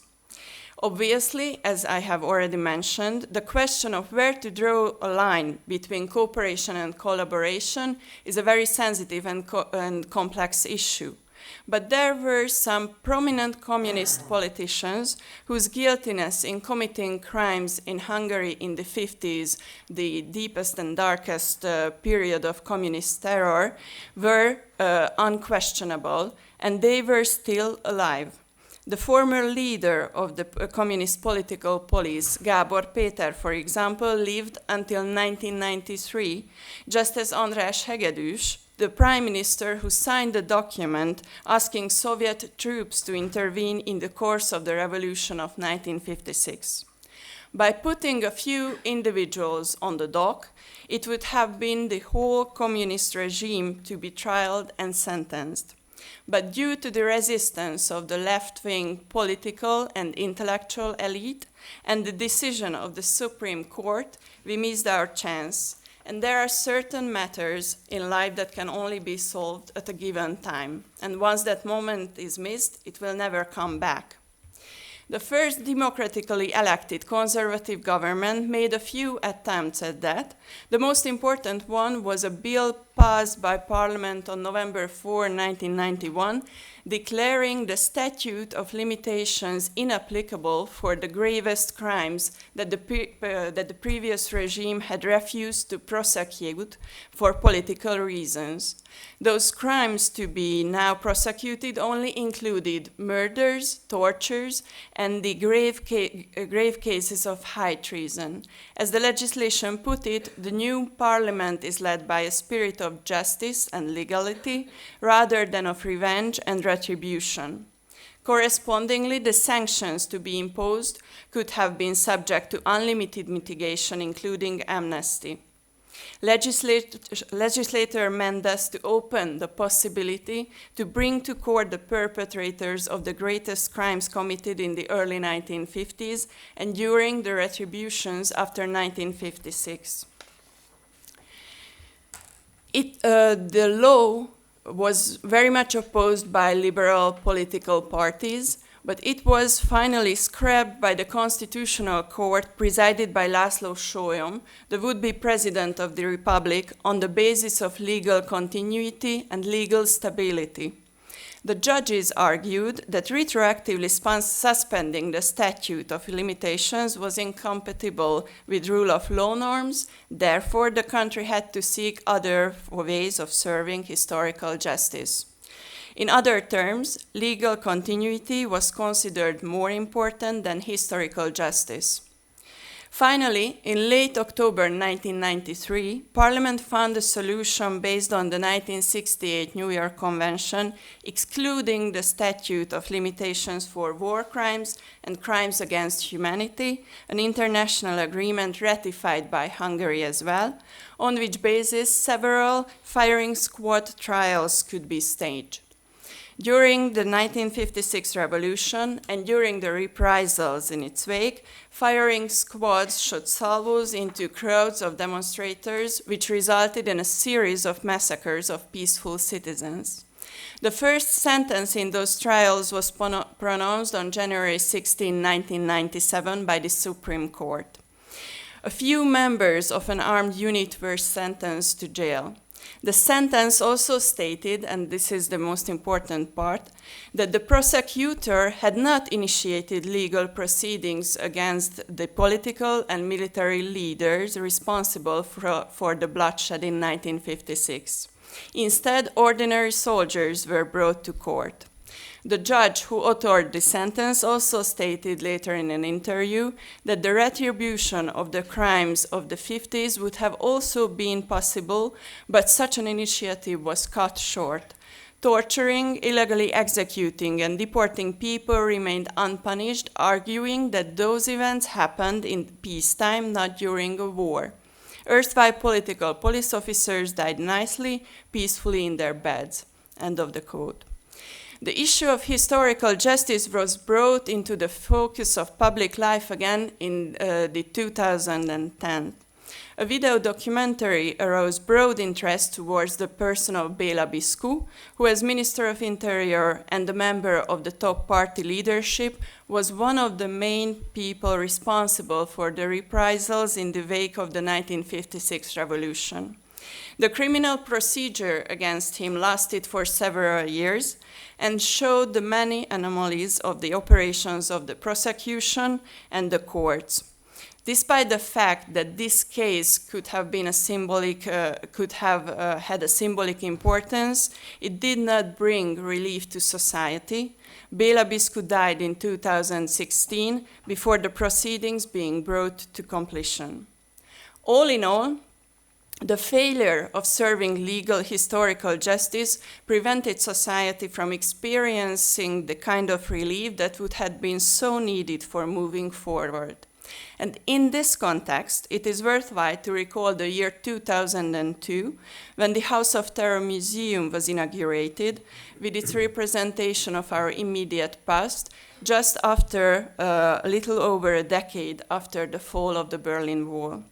The need of possessing our history and replacing the communist narrative with the national one, the necessity of facing what happened to us, and the lack of historical justice made the opening of the House of Terror Museum a way more significant event than anyone could expect, and this explains that nearly 100,000 people gathered for the opening.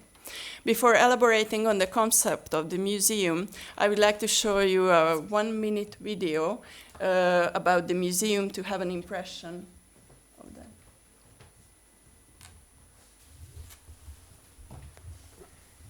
And this has sound as well.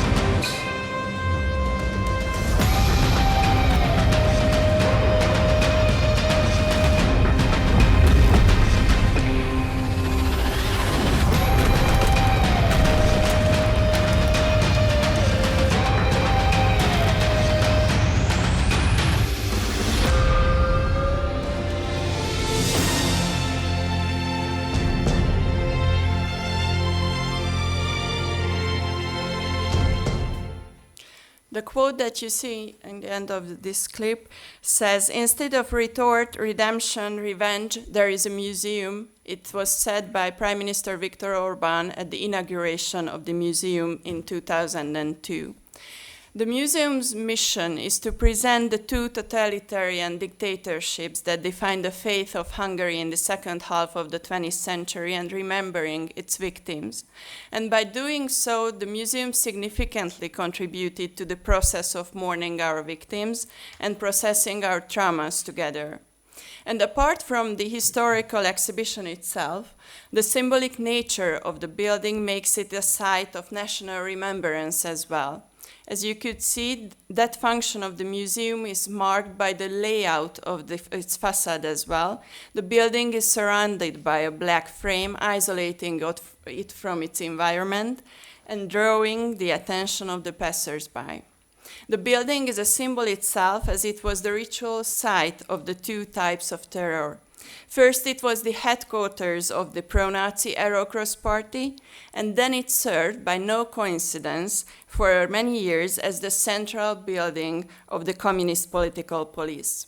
And the mere fact that our institution was set up in such a historically so significant building carries an important message in itself, because it suggests that we are able to close the past into a museum and to move forward by conserving the past as a memento. And the unique past of the building opens an opportunity to introduce the visitor to the continuous nature of the two dictatorships, the similarity of their methods in exercising power, and this serves as the basis for a historiography based on the theory of totalitarianism, which treats those dictatorships as being related, puts them side by side, pointing out their shared roots, similarities, and shared characteristics.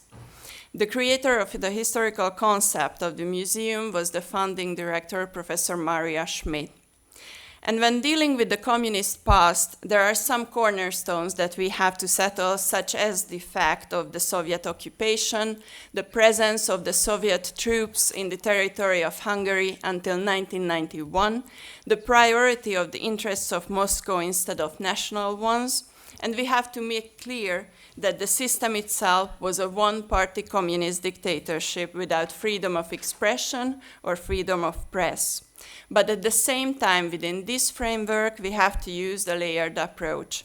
We cannot treat the same way the oppressive terror regime of the 50s as the era of the 80s, so we have to differentiate. We also have to acknowledge certain achievements, and most importantly, we have to find reasons of pride. We can think of resistance, of outstanding scientific or cultural achievements. To simply put it, we have to find our heroes.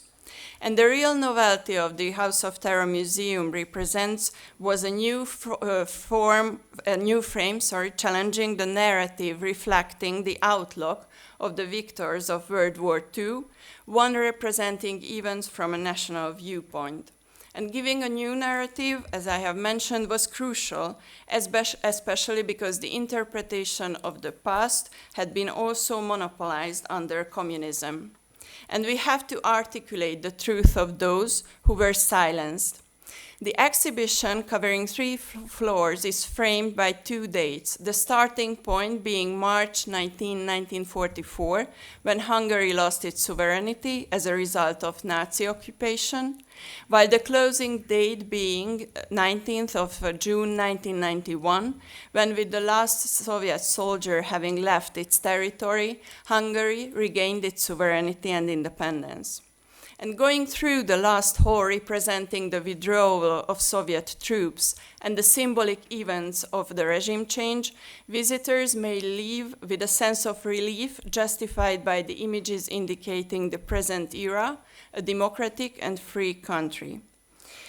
The exhibition also considered it as its task to show those responsible for operating the machinery of the dictatorship, not as an end in itself, but as a means of confronting the past and to serve, this time not in a legal, but in a symbolic way, historical justice.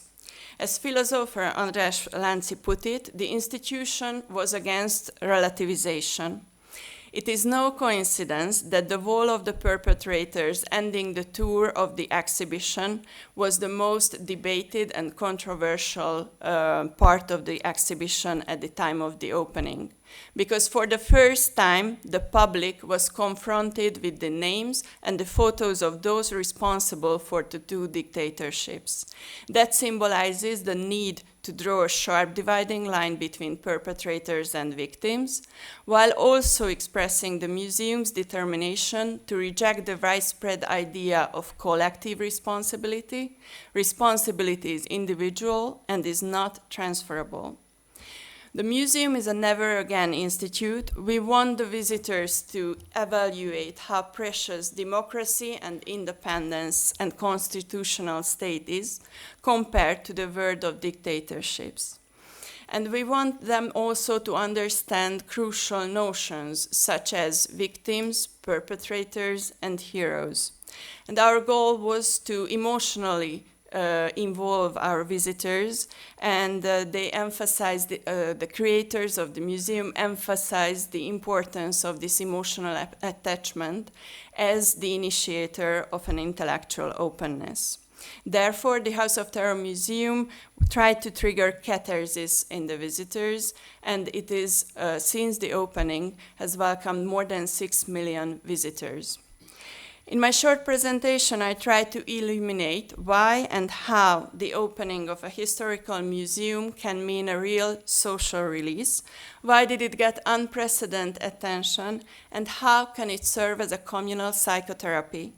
Establishments such as the House of Terror Museum or other institutions such as the National Remembrance Committee, whose chair will talk about, right after our panel, can have an important role and mission in helping to clarify people's relationship to the past and in dealing with our historical legacy.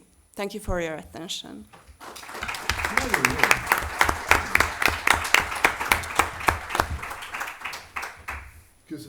Thank you very much.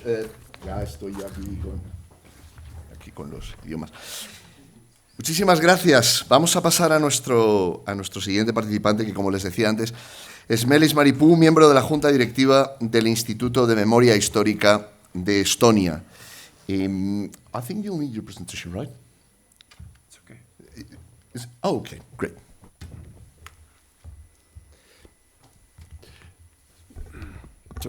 It's a great honor for me to be here, and I will at first thank my great friend Ricardo and the whole university to this invitation. So, and let's speak shortly about Estonian experience of communist regime during last decades and, let's say, the last century. Estonia had a long-lasting and bloody experience with communist ideology and its proponents. When the communists seized power in 1917 in Tsarist Russia as a result of coup, Estonia managed to gain national independence alongside his neighbors Finland, Latvia, Lithuania, and Poland. This was a result of war against communist Russia, and Tartu Peace Treaty, what ended the war in 1920, can be considered Estonians' birth certificate.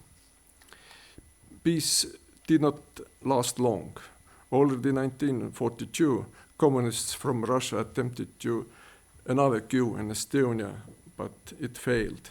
This event had psychopolitical consequences that carried on until these days. The society highly disdainful attitude towards the communist ideology.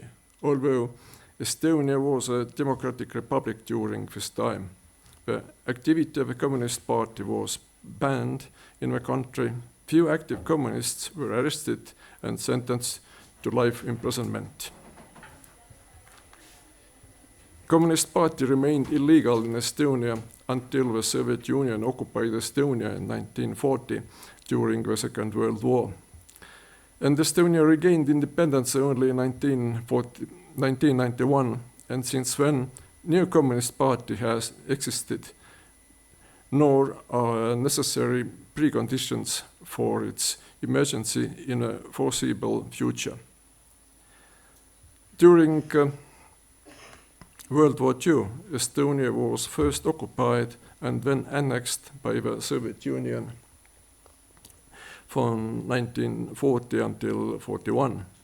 Came under German occupation from 1941 until 1944, before finding itself again under the Soviet domination in autumn of 1944 until 1991.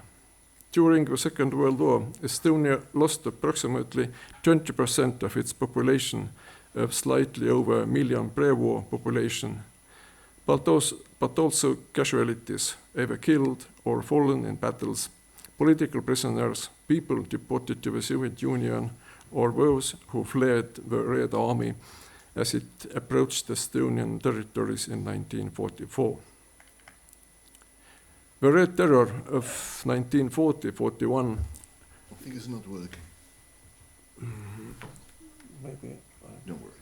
No. Some help is coming. Yeah. Maybe I touched the wrong button. First we'll look for help. Later we'll pray for a miracle. Yeah.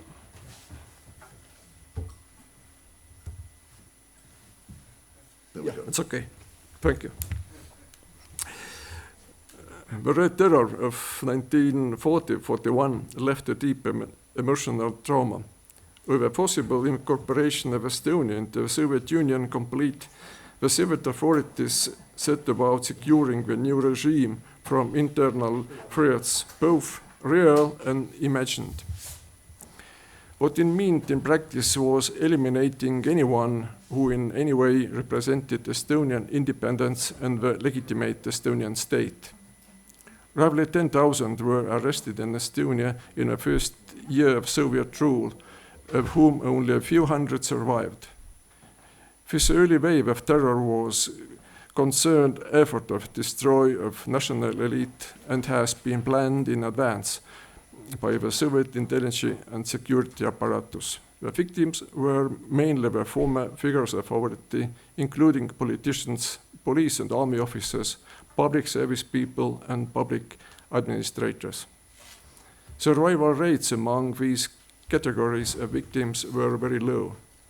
Nearly half of them were executed very soon.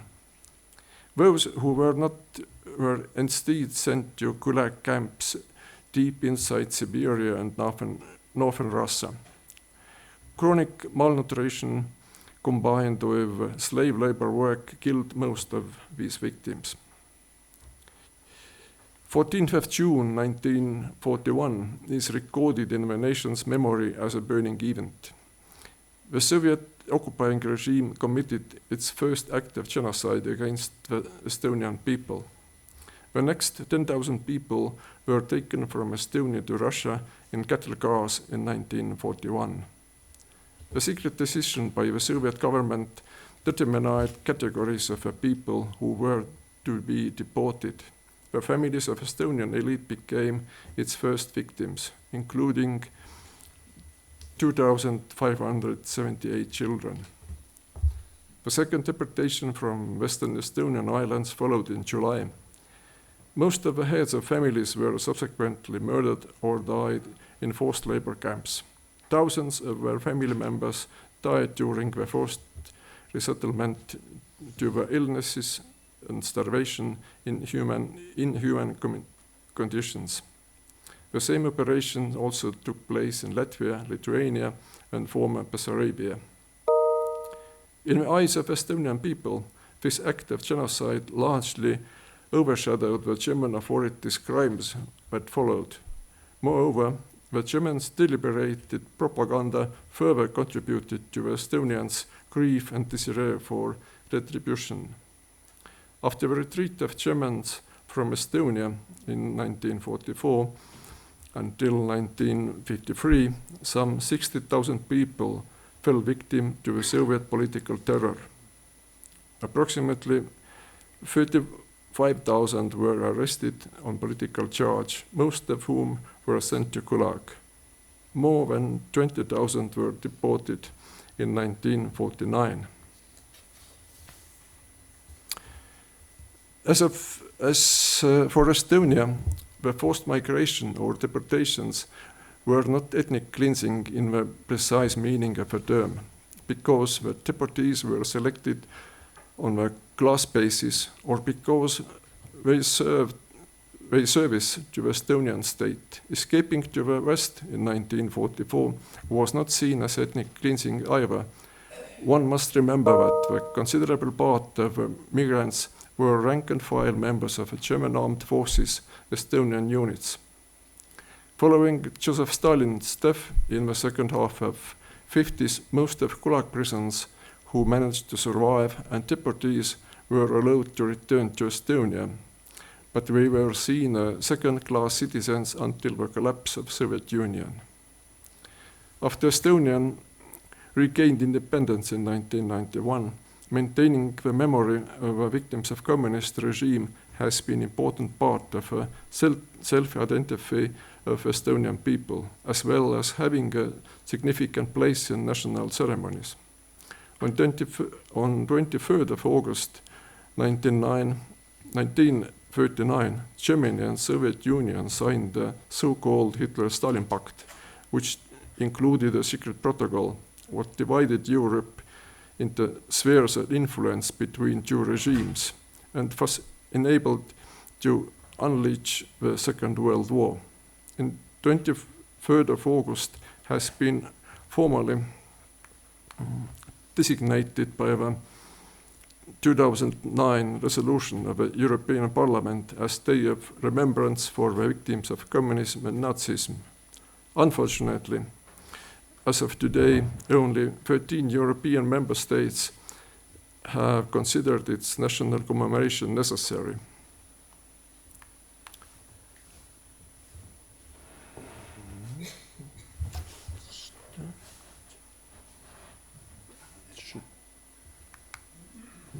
There you go. Yeah. Okay. Okay. It seems the video is not working. Yeah. I wanted to show a video, but it's not works.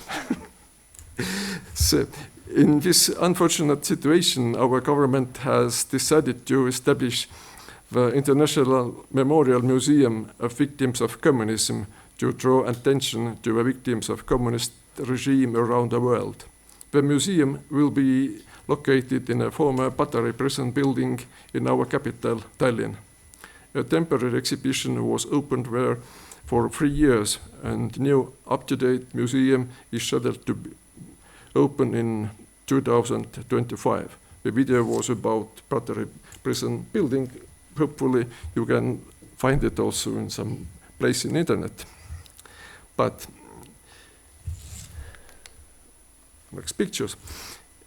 In Estonia, 23rd of August is a significant commemoration day of the victims of communist and Nazi regimes, alongside 14th June, a day of mourning and commemoration of 1941 deportations. And on 23rd of August 2018, Estonians victims of communism memorial was opened. The memorial is a cenotaph for victims that died to the communist terror. As of today, the memorial walls lists the names of 21,000 persons who were murdered or killed, and the next 200 names will be added there in 14th of June. But tens of thousands names are yet be examined. Thank you. Oh, that is you. Is that you? Yeah. Muchas gracias. Esto, recuérdenme que encienda el micrófono, por favor. Voy a dar la palabra a nuestra tercera invitada, Argita Dautze, que como les decía antes, es doctora en Historia por la Universidad de Estonia, es ex embajadora de Letonia en España, habla español. Yo creo que estamos a un paso de solicitar directamente la nacionalidad española para la doctora Dautze. Muchísimas gracias, por favor.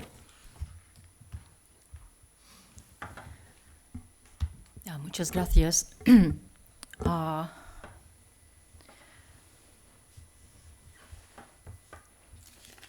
A la Universidad de San Pablo, los profesores, estimado José Luis Orella, y todos que están presentan aquí. I will switch to English. Still, it's easier for me, and I have prepared also a presentation what I will use during this 15 or 20 minutes. When I was ambassador in Spain until October 2020, I used to participate at seminars and conferences, and also here in San Pablo University. And as a historian by education, I was interested in the past of relations between Latvia and Spain, and especially to the period of Cold War, and our diplomatic representative, Robert Campos, who was active in Spain between 1953 and 1969, together with diplomatic representatives of other oppressed nations who had the possibility to represent their countries de jure, even if de facto they were, in case of Baltic states, occupied, or in case of Eastern and Central European countries, they were imposed the rule of Soviets. So let me turn your attention to main political facts about Latvian statehood. As you know, certainly it was a country before the Second World War, established in 1918. Then the Soviet occupation came in 1940, and the Germans took over in 1941. So Soviet occupation repeated starting from 1945. And we regained our independence in 1991 in August. And also very important fact is that Russian troops were withdrawn from Latvia in 1994. So my generation, I belong to those who was born on 60s. Part of my life I spent in the occupied country by USSR, and I experienced communist rule very clearly during my childhood, my youth, and also when I studied and when I started to work. So we experienced also attempts of reforming Soviet Union by President Gorbachev, this perestroika and glasnost policy. I was part of awakening process. I was active in folklore movement, and also experienced the big resistance in form of a chain of more than 2 million people, so-called Baltic Way. Chain asking for freedom and human chain and protesting against Soviet presence in Baltic states on the famous or infamous day of 23rd of August 1939.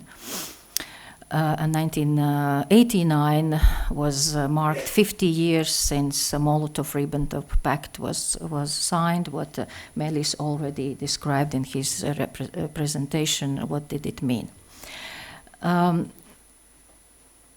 I also belong to those who participated in creation of public institutions and worked in one of such, Ministry of Foreign Affairs, since 1991 September. And I finished my duties at the ministry in October 2020.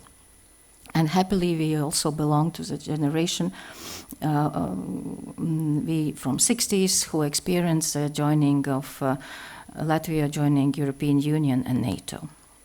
So in presentation, I will touch upon these points, what communist rule meant for Latvia, then the resistance against the totalitarian communism, particularly role of diplomats and exile Latvians in regaining freedom, and also some reflection to politics of memory and role of historians.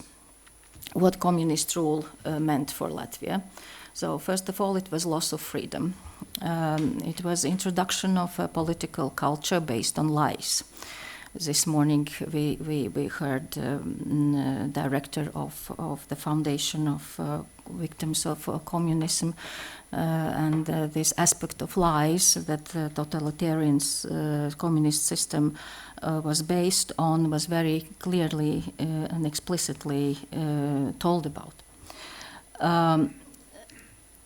Communist ideology was imposed in all spheres of life and total control of society as well. And the rule of fear was replacing the rule of law. State Security Committee, NKVD first and then KGB, executed the role of oppressor. Introduction of system of denunciation, which was a very, very bad part of society life. Heavy censorship. So Latvians, like also Lithuanians and Estonians, were forced to become citizens of USSR. Nobody asked whether you are willing or not. So the ties with the foreign countries other countries actually were cut, and isolation from the world were there, so both physically and informationally. And overall it was a sharp decline in living standard. So communist rule for us meant also lost statehood, heavy militarization.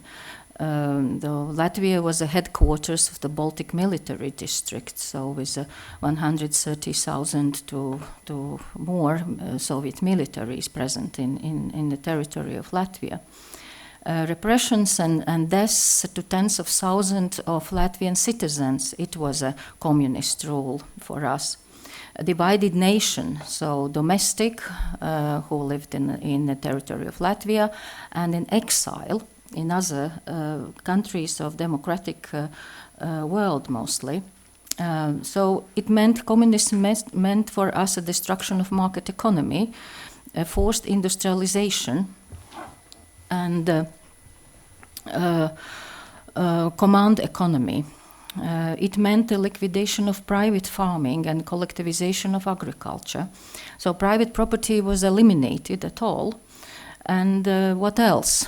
With big consequences, it was organized immigration to Latvia from Soviet Union and mostly of Slavic origin, people of Slavic origin. So some words about these mass repressions. Yeah, first one was 1940-41 when Soviets occupied Latvia the first time. So here you see the numbers, huge numbers, and the places where they were sent, Krasnoyarsk, so actually Siberia and northern part of Soviet Union and Kazakh Republic. What's important to mention that 5,000 were arrested. There are 700 civilians and 80 officers and more than 50 diplomats were repressed. 11 diplomats were shot. and nearly 40% of all deported died. What was intention of Soviet communists? To eliminate Latvian national elite, to turn people into obedient mass. So the second big deportations took place 1949, one day, one night. So this time there were mostly peasant families who were deported. And the aim of this deportation was to destroy the support to people by these peasants who were fighting against the Soviet occupation authorities, so-called Forest Brothers. And the repressions against Latvian population actively continued by Soviet authorities until 1958. So what I like to focus at is resistance. So even if people are oppressed and feeling very depressed, they had courage to resist. And the resistance I can divide in three ways, and also touch upon the fourth one.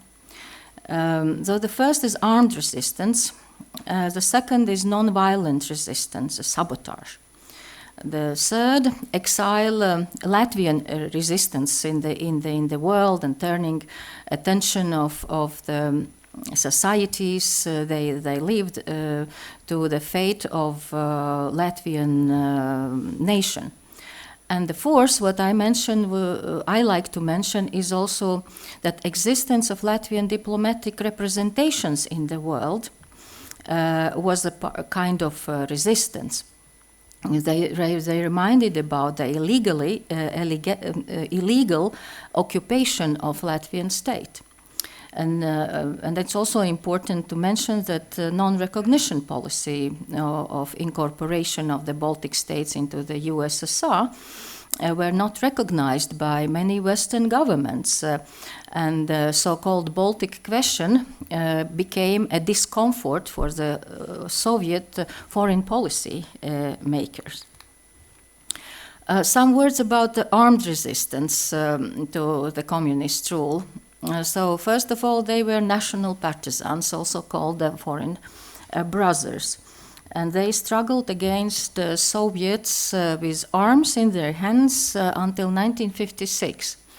So the number of them was pretty impressive in Latvia, so more than 13,000, and organized in 900 groups.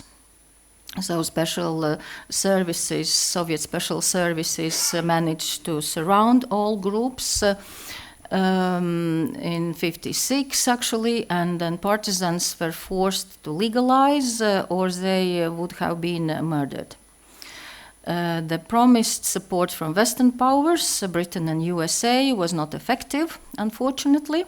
A Soviet secret service infiltrated into partisan groups and disclosed Western intelligence organized operations. And very important to mention in the context also of the Congress of Victims of Communism is that memory of art resistance was kept among the people. So people knew, they remembered, they were afraid to speak about it, but they remembered the fighters, the Forest Brothers. What a non-violent resistance, how I can characterize it. Though a majority of Latvians didn't support this communist regime in Latvia imposed on them, but they were afraid to speak about their dissatisfaction publicly because repressions could come immediately. So there were also courageous individuals So in case of Czechoslovakia, there were intellectual, Václav Havel, as a person we know, as a strong man who resisted in his way the occupation, the communist rule. But in Latvia we had, I would like to figure out two persons, two individuals, Gunārs Astra and Ilja Rip. Later will be some pictures about them. So resistance to communist rule received motivation from abroad in different forms, and one of the effective form was the radio waves, which helped to keep people informed about the real situation in the USSR. Such radio stations, Voice of America, Radio Free Europe, Radio Liberty, and also Free Latvian Voice from Madrid. So this, it was not easy to listen to these programs because some attempts were made by Soviet authorities to destroy these sendings, but people anyway managed to listen to them and know what's happening in the world and in their own country. And also important part of this nonviolent resistance, in my opinion, was the role of grandparents, those who remembered how was life before the Soviet occupation, and they shared some information with their children, with their grandchildren mostly, yeah. And this keeping of memories, the real stories, was very important. So to telling the children that life in Latvia during 20s and 30s was not so gloomy as Soviet propaganda described it, and that life, the current life under communist rule, is not happy as it was described by Soviet propaganda. So grandparents were really important. I remember also my grandmother's telling her life story before the war. But even if it was a bit dangerous, so children could tell it what they heard in the school, and then school could make some troubles for the families, and because of the children's ability to look for truth. And actually, even to speak Latvian was kind of a resistance, yeah, in a heavily Russified cities, especially not on countryside.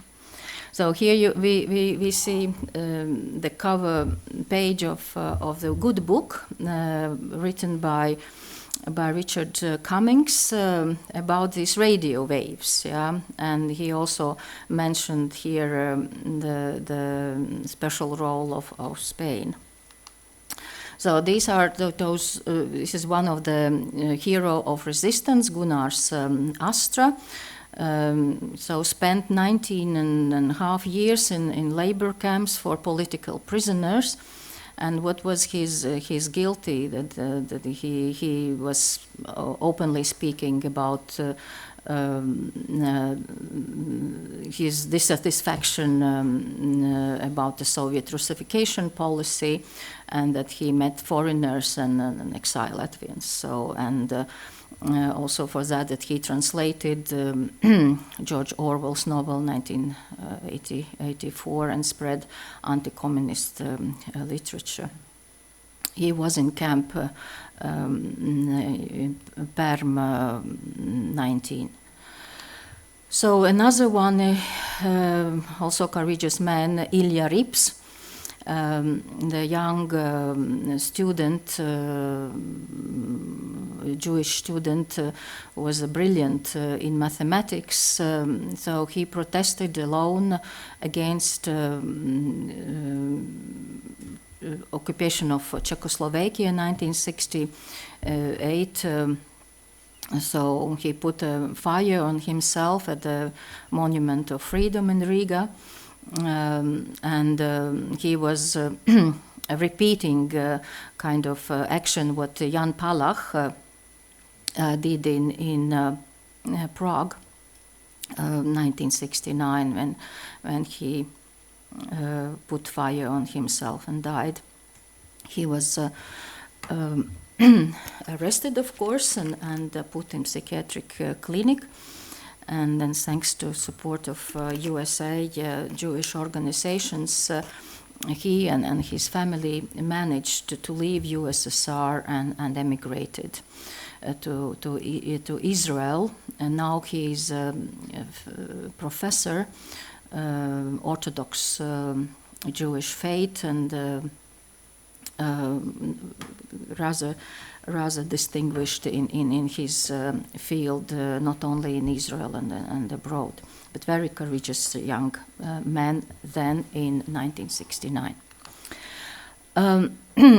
I already mentioned for you Roberts Campus as Latvian diplomat, and here in Spain.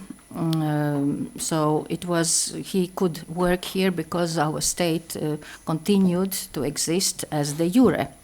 So, and why? This is internationally known that once given international recognition, the country continues to exist. So we got our international recognition in January 1921. This continuation was secured by Latvian diplomats in some Western countries. So we had Latvian envoy in Great Britain as a head of diplomatic service of Latvia, and he was given full powers by Latvian government to represent the state officially and to appoint diplomatic representatives. So one of those were mentioned Roberts Campus. So they were in London, diplomats in Washington and in Madrid. And I call Latvian diplomats warriors of the Cold War. The Cold War Latvian diplomats, along with the Latvian exile organizations, used every possibility to inform the world about the fate of Latvia and demanded to end the communist rule and re-establish Latvian state. So here are examples of some publications by exile Latvians. One of the communist atrocity towards Latvia and towards other occupied states were the fight and the elimination, or they forbidden people's faith in and religion. So this Jānis Dievkociņš describes it very, very well in this brochure, God's state and Satan's state, this aspect of religion.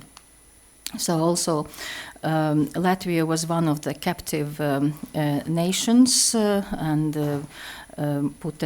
made a part of the assembly of it, and then this assembly also published different informational materials. Here you see two such examples from 1958 and 1960. And diplomats themselves also issued the informational materials. Here is one a bulletin published by Latvian legation in Washington from October 1968, where devoted to Czechoslovakia and also how Baltic nations were living during the occupation time.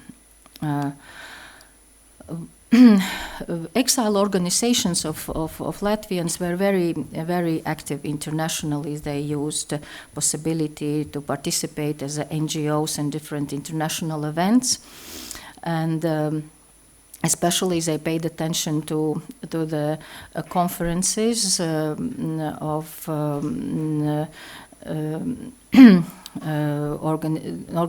at that time it was a conference of cooperation and security in Europe.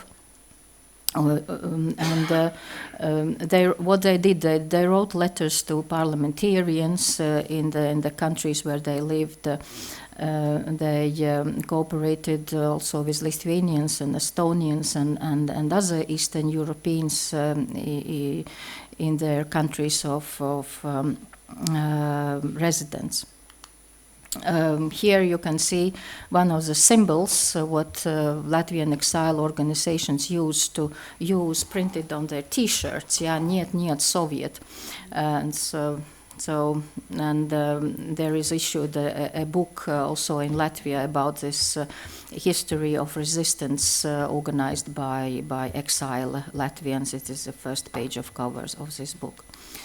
And one interesting element, fact that actually Latvian organizations, they were called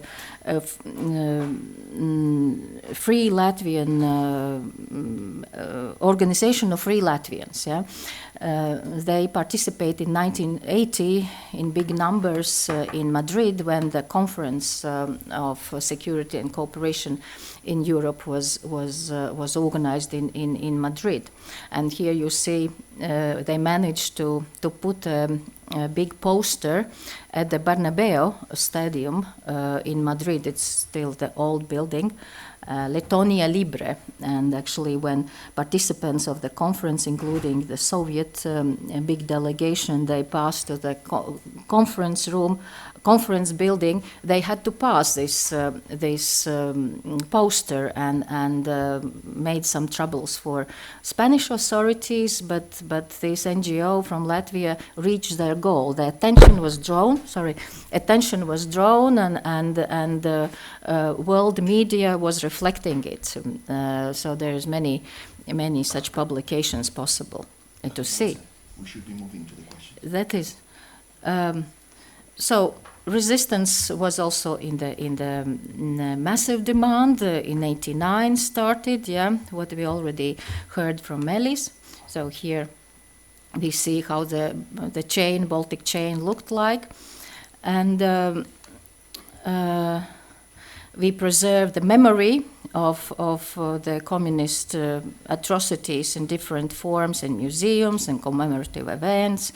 It is supported documentaries and movies, and also in school curriculum involves topics on communist crimes during the Soviet occupation. So here you see the building of the Museum of Occupation, which tells about Soviet and Nazi occupation. And what's important that the visit of this museum is a part of diplomatic protocol of Latvia, and the museum is visited by many foreign leaders, diplomats, and other representatives of official visits. Here are some pictures how the Soviet reality looked, taken in Liepāja. It's a town in the western part of Latvia. So I just quickly go through these photos are allowed for me to show to you by a Liepāja history museum. And so in different years, pretty gloomy. And so the pioneers, the young communists, yeah, the bit older, the Komsomol. So how looked the shop. And here how the Soviet military is guarding their Soviet leader Lenin's monument in Liepāja 1990. So, and the first awakening, starting from 1988, the first flag in Liepāja of Latvia, flag was also forbidden. So, and here remains of Soviet submarines. When Soviet troops left in 1994, they left also something behind them. So in Liepāja was a big base of submarines. So, and now Liepāja is a lively city, becoming a European City of Culture 2027. So you are welcome to this nice city in 2027. So I leave the last slide, just to remind you about the importance of historians. The past has to be researched professionally. And historian Stefan Meller, a Polish one whom I met in Moscow when I was a counselor at our embassy there in 2005.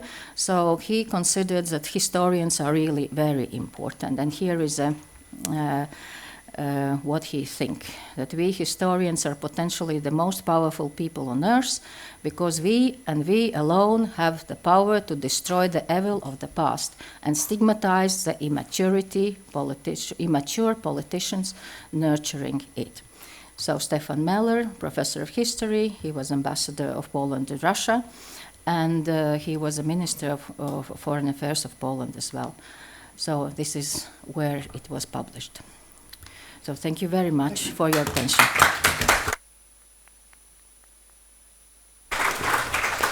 Bueno, vamos a ir poniendo el toro en suerte, que no sé cómo lo traducirán esto, claro, porque la terminología taurina. Son las 12:43. A la 1 es la siguiente mesa. Por lo tanto, yo le voy a dejar para que pueda haber una transición ordenada a la siguiente mesa, unos pocos minutos.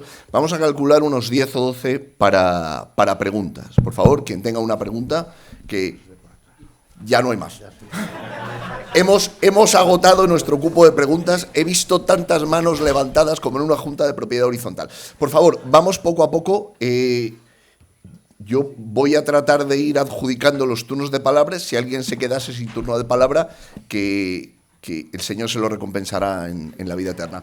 Por favor, alguien había levantado por aquí la mano, por favor. El micrófono está de camino, se acerca. Bueno, muchas gracias, estupenda presentación. Hay un punto muy importante que ha sido mencionado por la señorita Baxoni, y es el tema de una nueva narrativa. Yo quisiera, la pregunta es la siguiente: la nueva narrativa tiene dos niveles, uno político, uno académico. ¿Cómo es que en Hungría se desarrolló esa nueva narrativa? ¿Cómo se desarrolló en el nivel político y cómo logró penetrar en el mundo académico, y si encontró resistencias en el mundo académico y cómo venció esas resistencias? This is for you.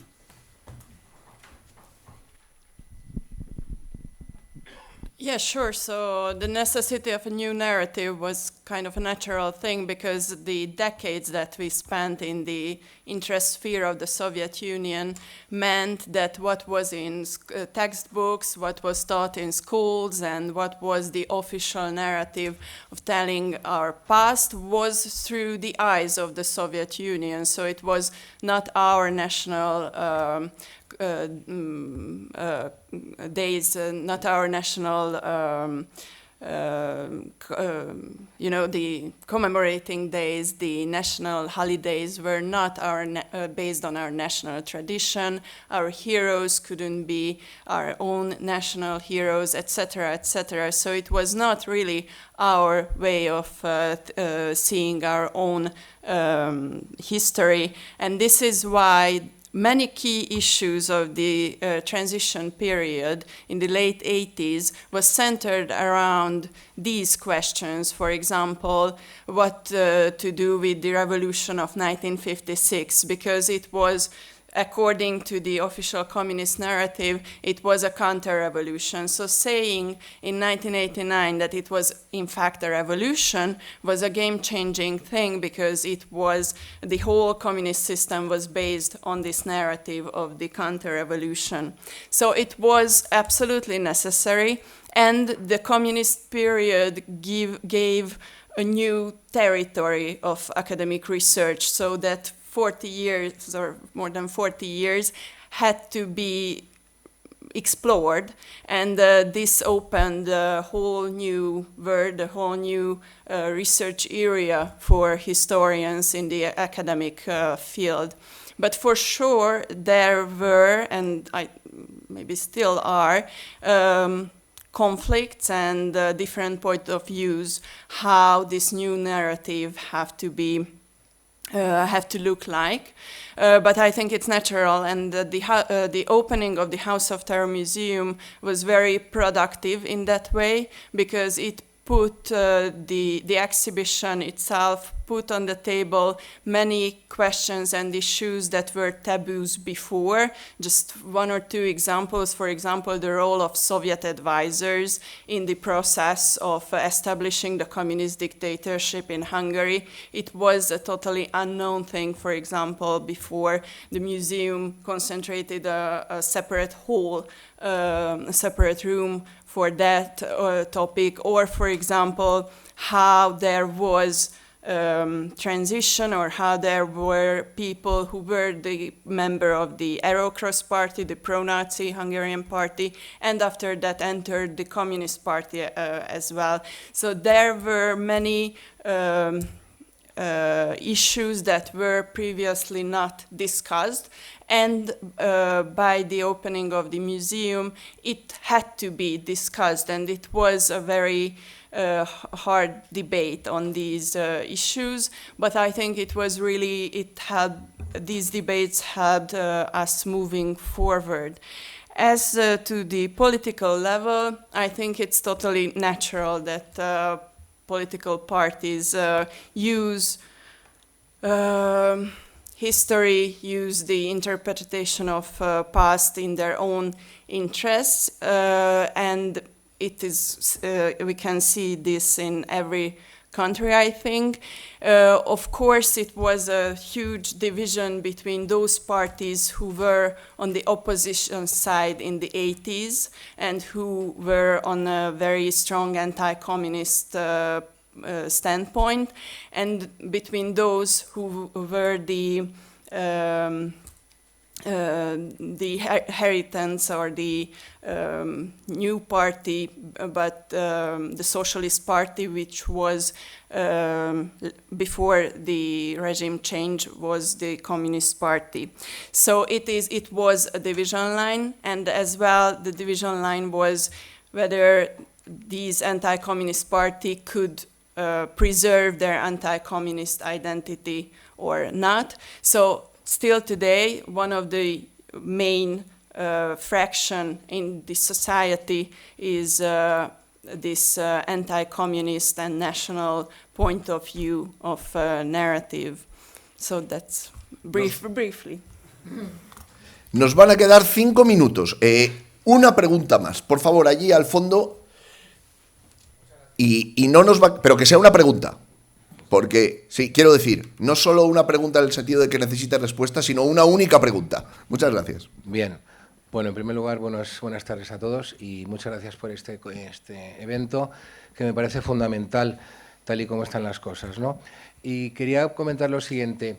En muchos países negar el holocausto nacionalsocialista, como no puede ser de otra manera, es un delito. Quisiera saber si en los países como los que están presentes ocurre algo similar, en el sentido que se pretenda convertir en delito negar, que bajo la simbología del odio y el martillo, que creo que en Lituania y en Estonia está prohibido su uso, al igual que la svástica, claro, si hay algún tipo de tendencia, de iniciativa para legislar para que negar la evidencia de que los crímenes del comunismo sea un delito. Muchas gracias. Well, the floor is yours. Let's follow the order we had in the panel. Yes, the symbols of communism and Nazism are forbidden in Latvia, as well as the Communist Party.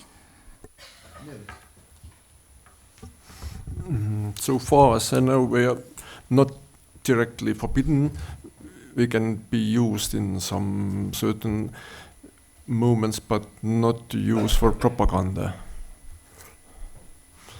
And Communist Party in Estonia is not forbidden as Estonia Democratic Republic, but we really don't have support for communist ideas in Estonia, thank God. Yes, in Hungary it is forbidden to use communist and Nazi symbols as well.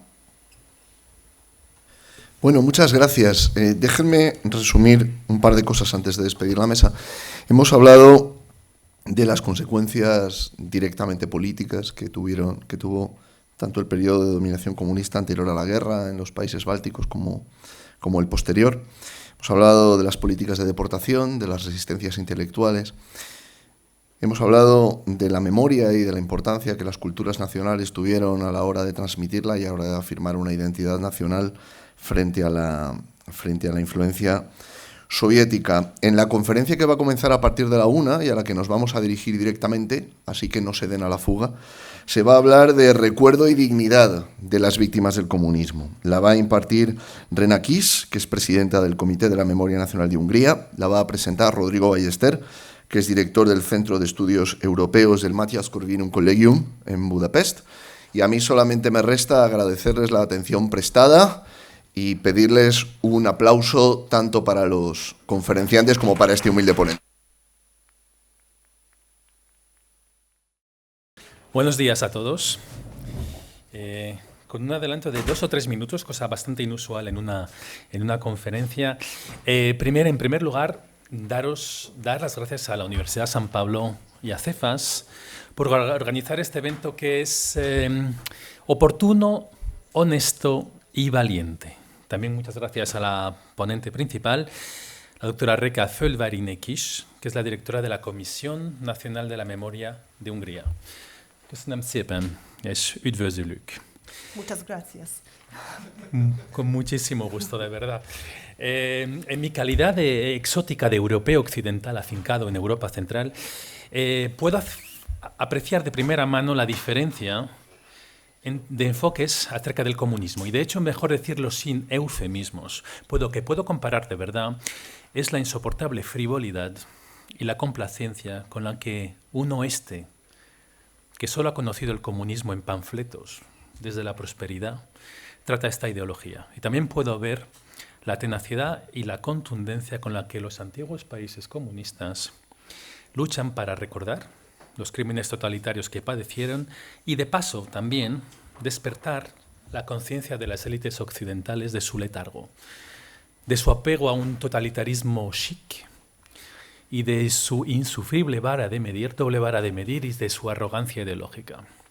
Le voy a dar unos ejemplos para ponerlo precisamente en este contexto, unos ejemplos que chocan y mucho en Europa Central.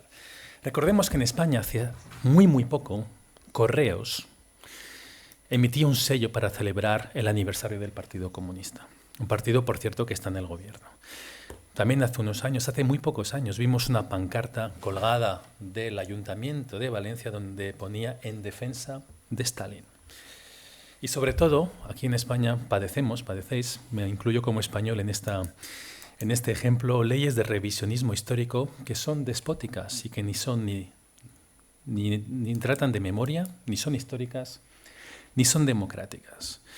En Francia, otro país que conozco bien, desde hace décadas ya, medio siglo casi, varias generaciones de intelectuales influyentes y aún hegemónicas se pierden en disquisiciones de salón para saber si son neomaoístas, marxistas, leninistas, anarcosindicalistas y muchas cosas más. Lo hacen sentadas en las terrazas de la Rive Gauche parisina, hablando de estas ideologías mortíferas como si fueran casi corrientes artísticas.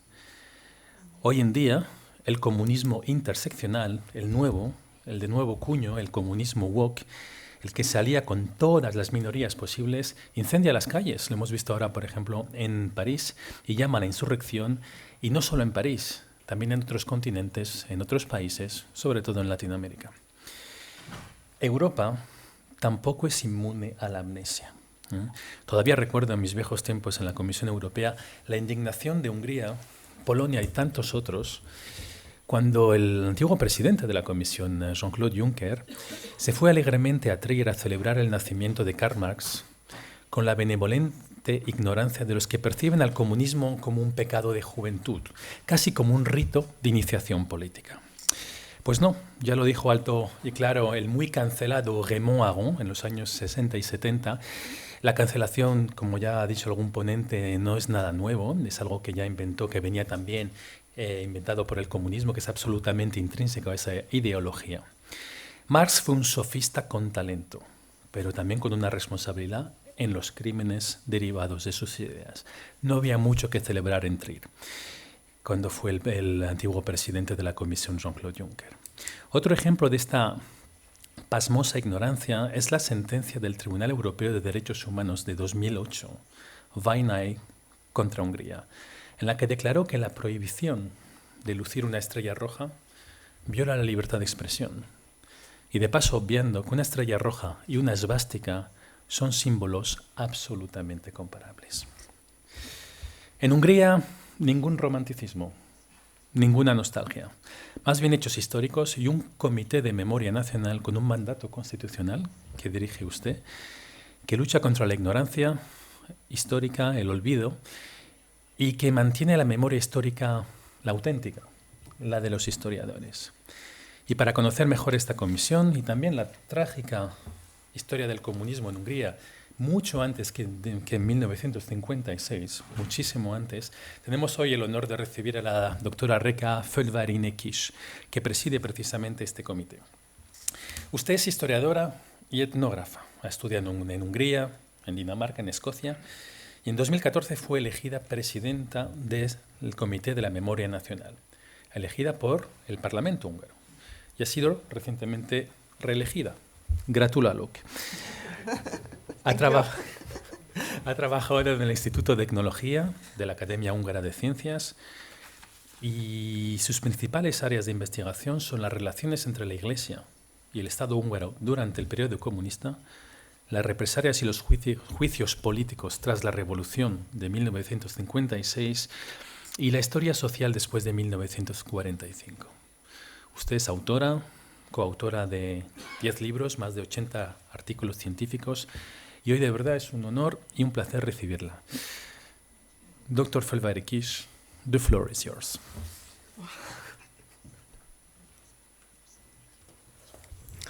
Thank you very much. First of all, I would like to thank you for this very detailed and warm introduction. I learned a lot about my institution and our story as well.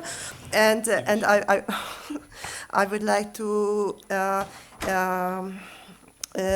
thank you for the invitation. And I consider this initiative of the Universitat San Pablo, thank you, extremely important. And these words are not only the compulsory words of politeness, but let me elaborate on this for a few sentences. Because I think that it is of crucial relevance at the beginning of the 21st century, when Europe and our world in a wider context is facing so many challenges, that we consciously build and strengthen our common knowledge and common culture of remembrance on the totalitarian regimes, and including communism. And we all know that this is far from an easy task. We know very well that in light of many different historical experiences, there are many different perspectives on the 20th century in Europe, and not only between different regions, so not only between Spain and Hungary, but even within a single society. And this is particularly true of the controversial interpretation of the history of communism, which was and which is for many an interesting theory, an inspiring ideology, for others a romantic utopia, or a fancy form of protest against the capitalist establishment, as Dr. Pope was talking about it.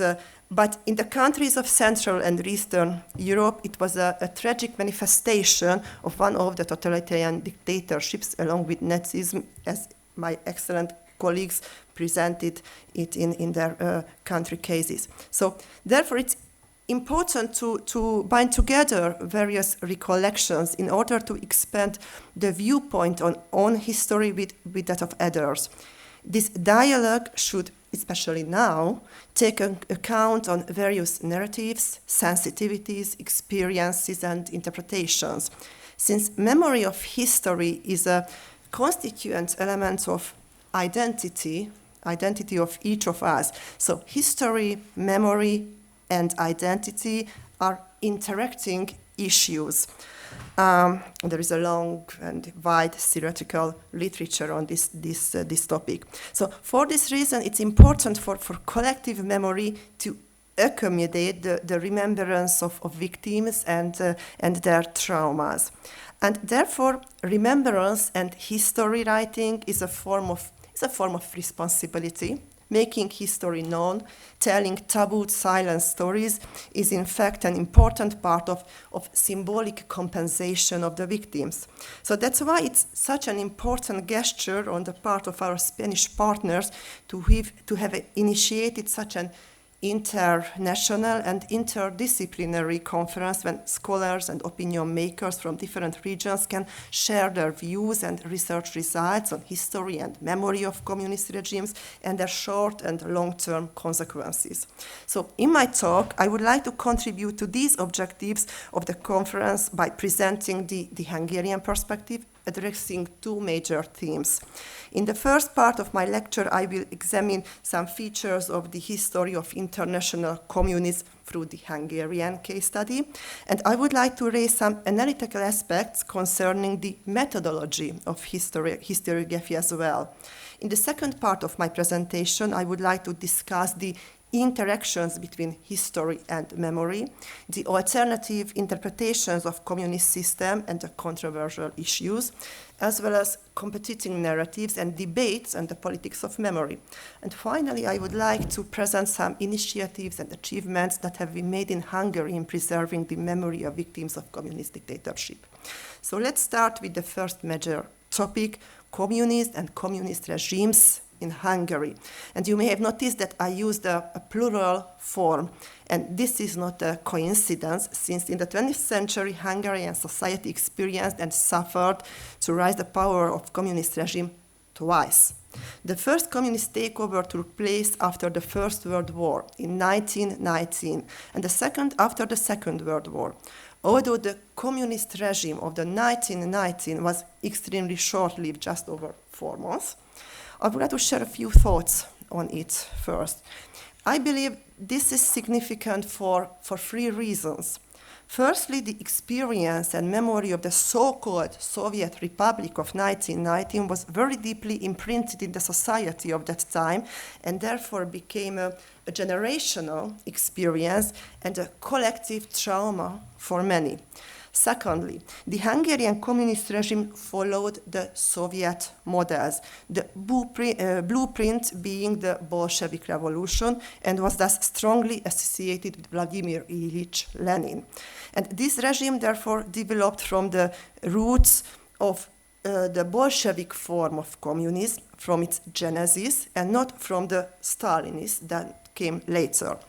Thirdly, some of the dominant figures who emerged at that time later went on to play a significant role in the international communist movement.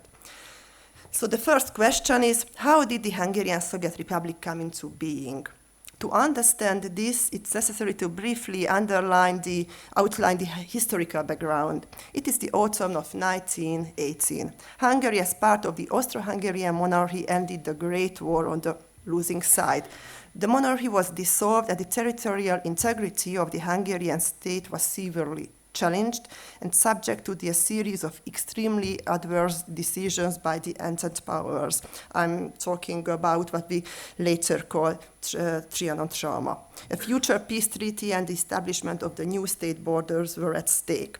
So there was a fundamental and serious crisis in foreign policy in Hungary, which was greatly intensified by the domestic crisis as well as by increasingly serious social tensions and post-war poverty.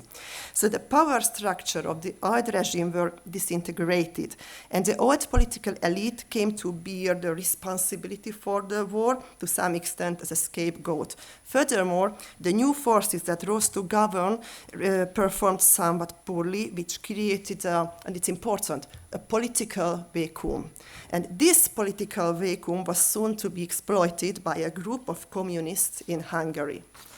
The party itself, the Communist Party of Hungary, was founded only in December 1918 by a small number of radical left-wing socialists and former prisoners of war returning from Russia. A few months later, the party seized power, essentially in a coup.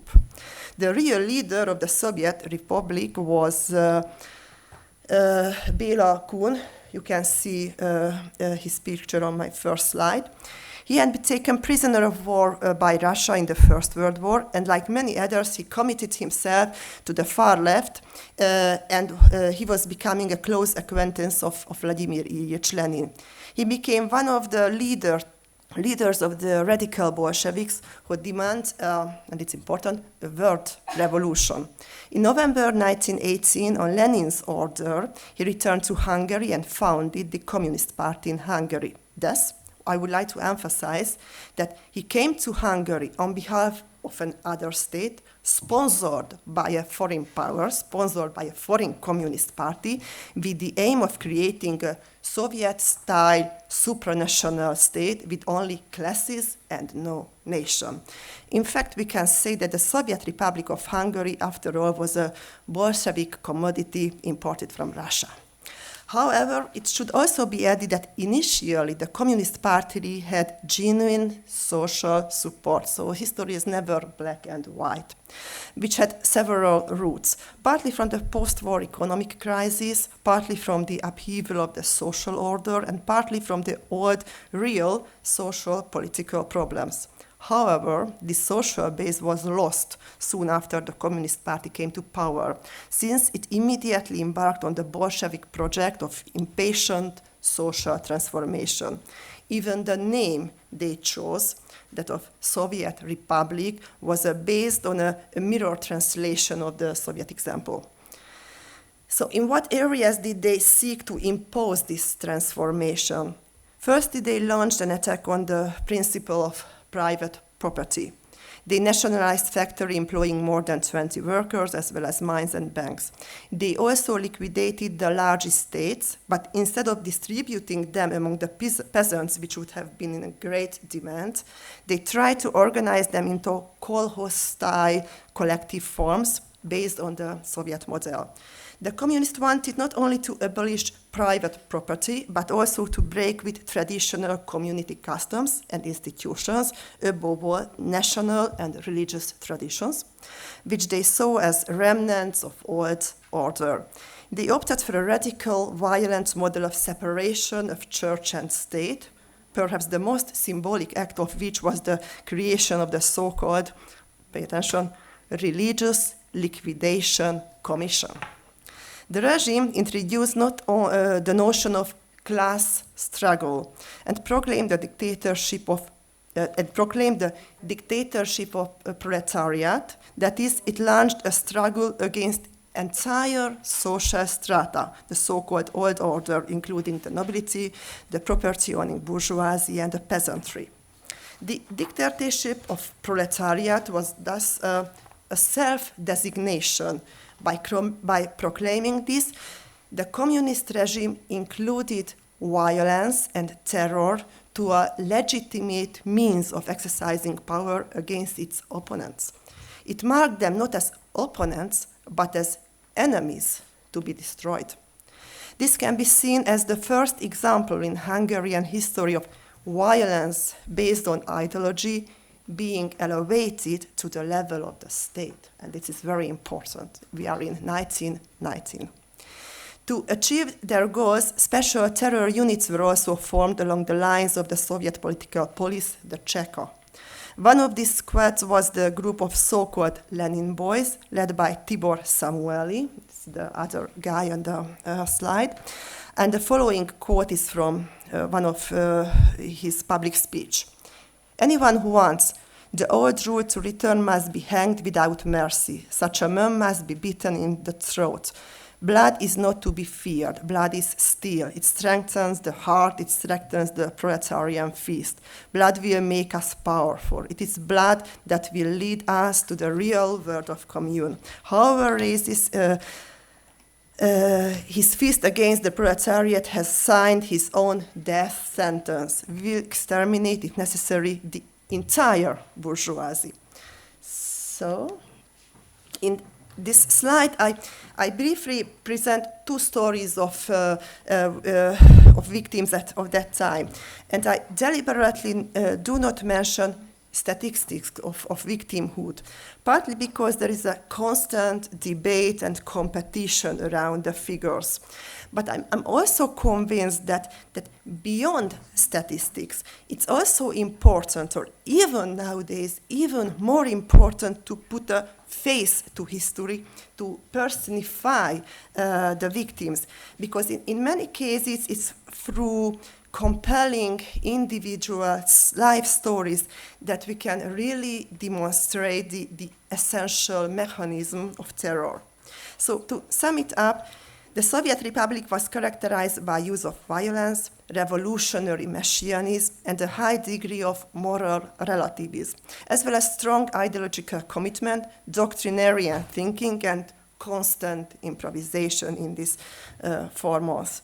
It's important to note that the first attempt at Hungarian communist regime building followed an external model as part of the world revolutionary process. And this generation hoped for the victory of world revolution. Béla Kun himself was part of this undertaking. He played a decisive role in the functioning of the Communist International, the Comintern, which was founded in 1919, and which was not simply a world organization of communist parties, but the army of the expected and planned world revolution. He participated in the establishment of the short-lived Slovak Soviet Republic and provided substantial support to the Italian and Austrian communist movements. He even made an unsuccessful attempt to overthrow the Austrian government. Eventually, like most leaders, he found refuge in the Soviet Union, and among other things, he played a central role in the ethnic cleansing of the Crimean Tatars. Yet, he himself was eventually a victim of Stalinist terror. So the principles of the Comintern's operation were developed by key figures in the Bolshevik leadership. Based in Moscow, the organization and its member parties were financed from the state budget of the Soviet Union. The Comintern Executive Committee seek to support local cells of the world revolution through extensive illegal structures, intelligence, and agent networks. Its agents closely cooperated with the intelligence departments of the Soviet political police, which operated under various names over time, such as the Cheka, GPU, and NKVD. The leaders of the Hungarian Soviet Republic were themselves active in the export of communism. And at this point, allow me to a brief digression, which might be interesting for you, to flash an important episode in the history of Hungarian communists in the Comintern, that is the Spanish Civil War. Of the tens of thousands of foreign volunteers who fought on the side of the Republicans in the Spanish Civil War, the number of Hungarians has been estimated at 1,200. Later, many played a leading role in the establishment of the communist dictatorship in Hungary after the Second World War. And on this slide, I would like to share some examples with you. One of them, the first guy, was called Ferenc Münik, who had a typical Comintern career. He joined the Communist Party as prisoner of the First World War in Russia. Then he participated in the Soviet Republic of Hungary. After he fled to Vienna, then he traveled to Germany on behalf of the Comintern to prepare an armed uprising in central Germany, and subsequently he settled in Moscow. From there, he was sent to Spain. During the Spanish Civil War, he fought under the assumed name Otto Flatter. It should be noted that those who went from Moscow to Spain were far from being an ordinary Soviet functionaries. They were either members of the political elite or working for the state security, and it's very likely that this was a Munich case as well. So he returned to Moscow as a Soviet citizen, and in 1945 he was sent back to Hungary, where he joined the Hungarian Communist Party.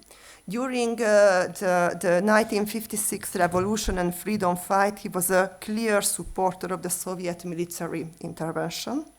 After crushing the revolution, Munich became the country's second cadre after János Kádár.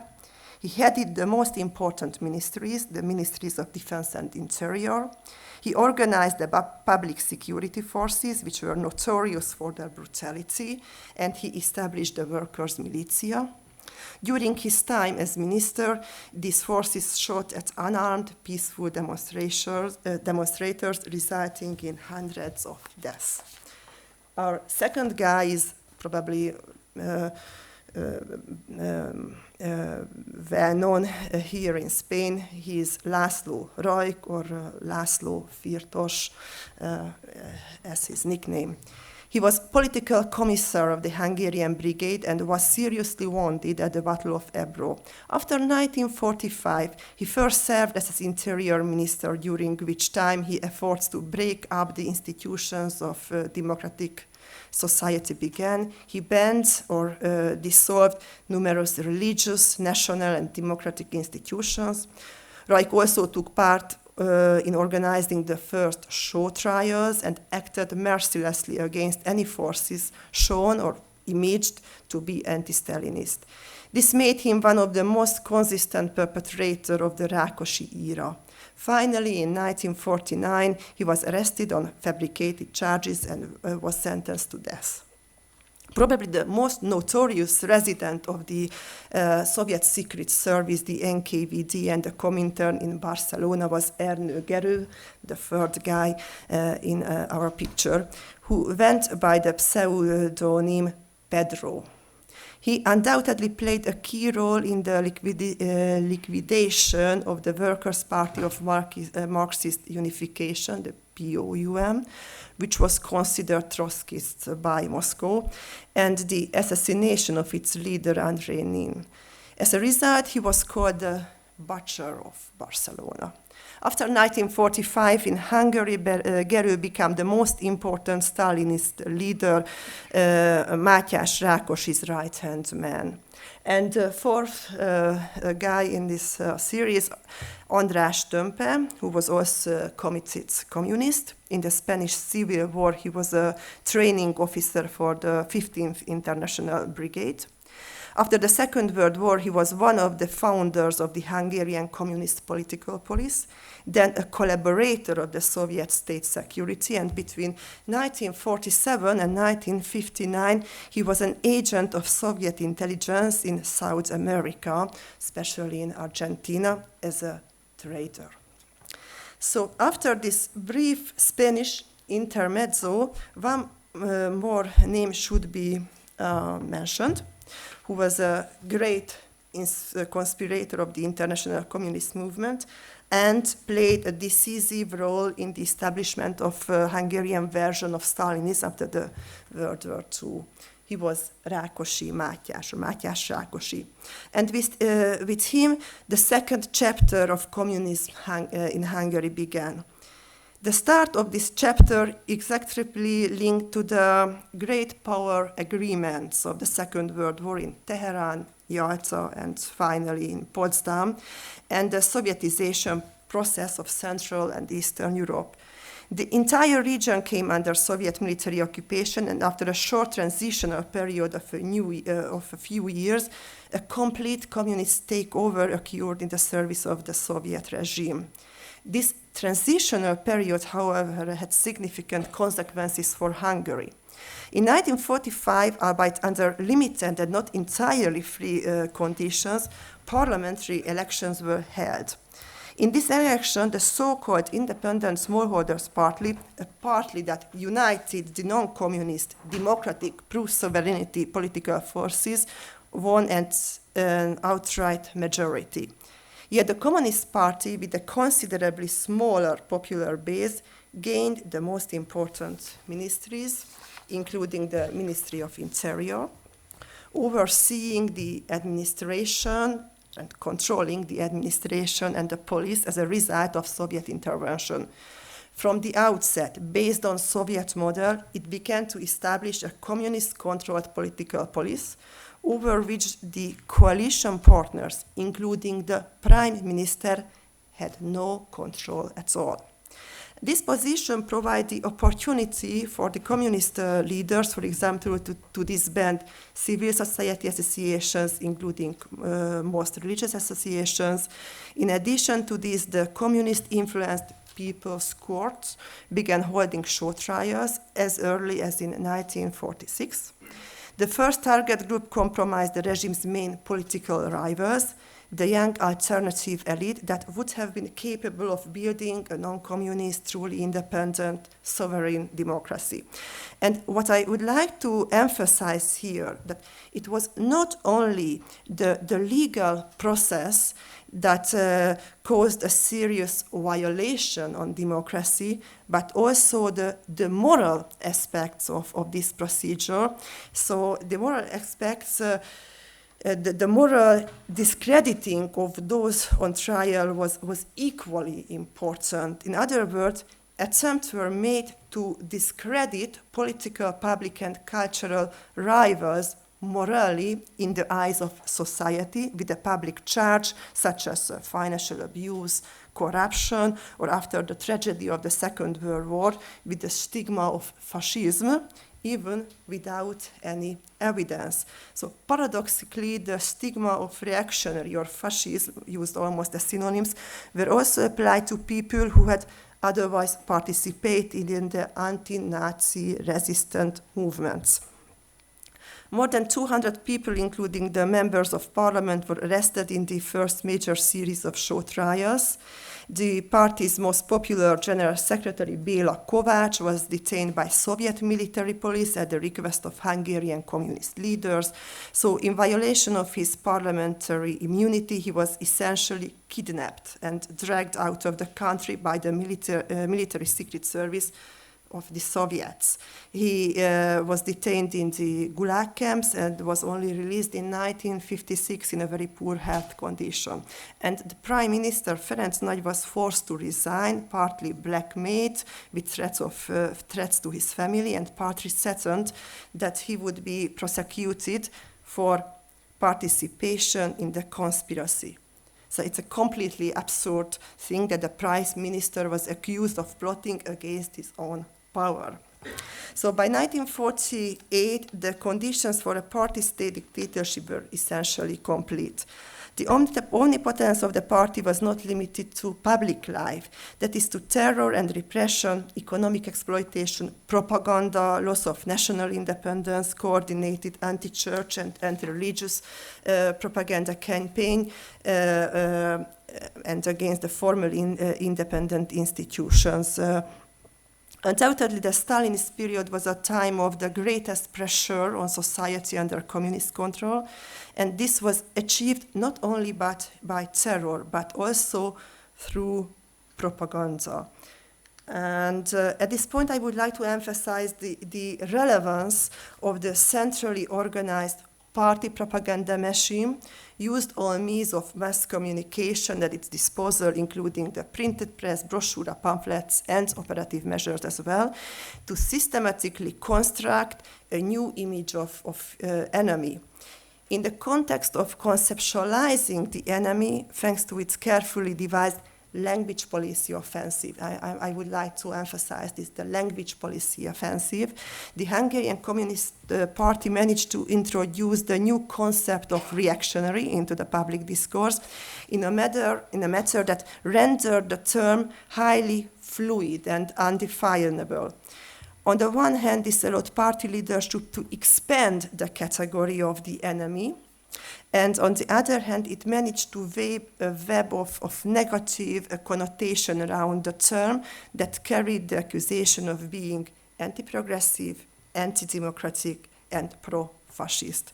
So what I would like to emphasize that the Communist Party monopolized the quality of being democratic and attempt to intellectually and politically isolate its ideological and political opponents by labeling them as anti-democratic.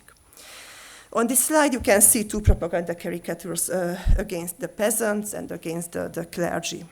So the year there is one slide missing, no problem. So the year 1956 was a reaction to the experience of the first decade of the communism and the communist terror. The suppression of the revolution was followed by bloody reprisals under the command of János Kádár. But from the 1960s, however, substantial differences appeared regarding the technique of exercising power. The basic structures of the system were to remain essentially unchanged under the collapse of communism. Even the more consolidated periods were also marked by state repression and the discrediting campaign and disruptive techniques of the secret service against groups declared as enemies. Of course, it's not possible to describe in depth the functioning of the system as a whole. However, from the point of view of the victims, I would like to raise a few questions, a few points which touch on aspects of methodology and to extend the memory policy. First, who are the victims of communism? How many people were affected and who were affected?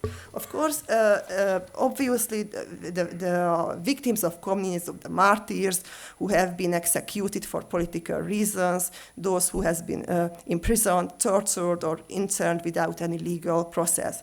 But we must add that sometimes even the identification of these people, it's not easy because of in the 1950s, a significant number of them were entered on death certificates under false names, simply in order to prevent their graves from becoming place of reverence. And it's important. The authorities, the communist authorities, try to take not only their lives, but just as importantly, their memories. So therefore, in order to assign faces to history, it's important that I would like to just show some pictures of victims of that time. But I think it's very important that the victims of communism are also the family members who were dismissed from their jobs, or children who were prevented from continuing their education in secondary school because, for example, their parents were convinced as counter-revolutionary. Or the victimhoods include the hundreds of thousands of peasant families who were denounced as kulaks. And we can continue and this series of different groups of victimhoods. I think what is important what is difficult that it is estimated that in the 1950s, 1 in 3 families in Hungary suffered some form of oppression. However, in several cases, these cases are undocumented and sometimes very subjective. So drawing boundaries, especially when looking at micro-historical or individual life stories, it's sometimes very, very difficult. Similar situation arises when a person or a certain group of people are actually accused of criminal offense, be it political or public. In some cases, it's almost impossible to tell whether a person was convicted on the basis of a real evidence or falsely in a show trial. And to these days, such cases are the subject of really heated debates about history and memory policy. And in such cases, the historians are in extremely difficult positions because the documents are produced by the authorities of the dictatorship, recording its own interest, and only in the rarest cases was it deliberately recorded that, for example, a confession of guilt was extracted by physical violence. So it takes very careful, or it needs very careful analysis and often luck to break away from this trip. How many minutes do I have? It's 5, probably. Okay, thank you. So, and this problem leads us to the third methodological aspect, which is also the subject of debates on memory politics. And this is essentially that the concept of the victim, the martyr, and the hero is not necessarily synonymous. There are several complex cases that came to light that have clearly shown that there are some people who became the victim of communist dictatorship at one point his life, maybe made a compromise or became a collaborator in another point of his or her life. Moreover, the European memory politics of the 20th century has to address the history of two totalitarian dictatorships, which require even more sensitivity and empathy in shaping public discourse in order to avoid competition between victim groups. So how can we do it in an empathic way? I think it's a common question for all of us. So these are, I think, the main issues that Hungarian society and the culture and political elite, the institutions and the different agencies which are dealing with memory policy have had to face since the fall of communism. And all these aspects have shaped the institutionalization, the symbolic rituals and debates surrounding the commemoration of victims of communism. And in the last part of my presentation, I would like to share some thoughts on that, so the commemorization of victims. First of all, I think that although further efforts are needed, Hungary has ultimately come a long way, has overcome considerably controversy and has made significant progress in this area. Government policy, state-supported academic institutions, non-governmental institutions, advocacy associations, local initiatives all have a role to play. But I believe that the greatest achievement is that this issue is increasingly included in the public discourse in Hungary and in the public speaking. So we have succeeded to some extent in making it a topic of discussion, so thematizing the communist crimes in the Hungarian public discourse. And it was far from being a straightforward success story. And just let me mention some points. After the change of regime, the main perpetrators of communist crime have essentially avoided legal procedures due to the party political disputes and the counter-eastern interests of the post-communist circles. Dorottya Baconi has mentioned some cases from these stories. Lustration, that is screening of public elite, was also conducted half-heartedly. But as a result of a long procedure, the information and moral reparation has been a considerably more successful process, and it is still ongoing. This means that access to documents on the one hand and access to research results on the other. I would like to mention the example of our institution, the Committee of National Remembrance. And we have and a constantly expanding online, let's say, online lexicon and online database of the communist nomenclature and perpetrators. And it's mainly thanks to the deliberate conservative government decisions that major achievements have been made in the institutionalization of the study of the past and in dissemination of the knowledge. The House of Terror is the internationally best known and pioneering example. Dorothea told the story of this museum. What I would like to add is that the heated debates surrounding the establishment of the House of Terror Museum were a kind of condensed version of all the debates of memory policy that I mentioned earlier.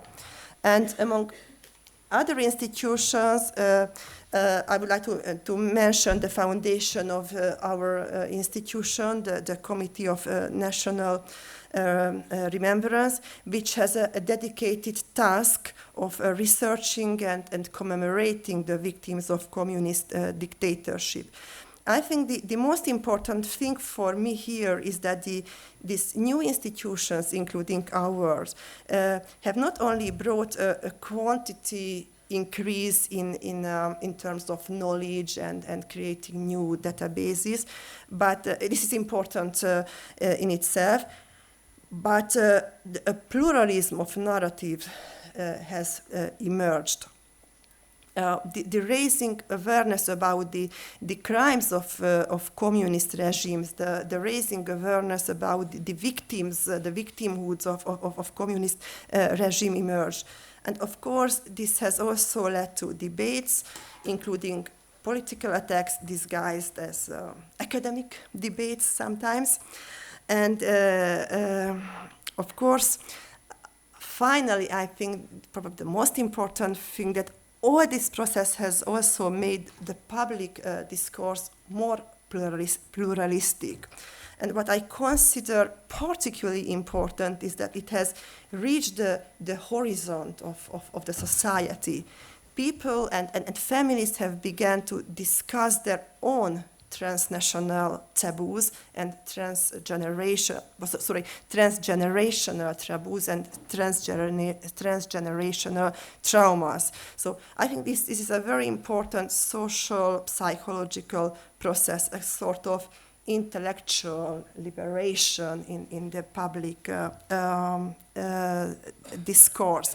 And I think this is just a short impression about what sort of work we are carrying out, and I brought some leaflets in English and in Spanish as well. You can find it in the reception desk for further details, what sort of activities our committee are doing concerning lectures, publications, multimedia publications, organizing extracurriculum history lessons in grammar school, history competitions for students. We try to set up complex programs, including educational films, competitions, personal meetings with the students. But I think really the most important change was this to reach the horizon of the society and make the public discourse more colorful, and people now are not afraid of speaking about their own family traumas, considering or connecting with the communist era.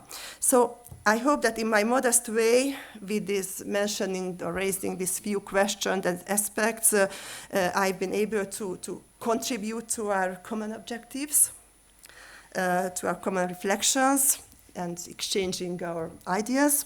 So if you have any question, would be very happy to answer if I can't. So thank you for your listening. Thank you for your attention. And many thanks.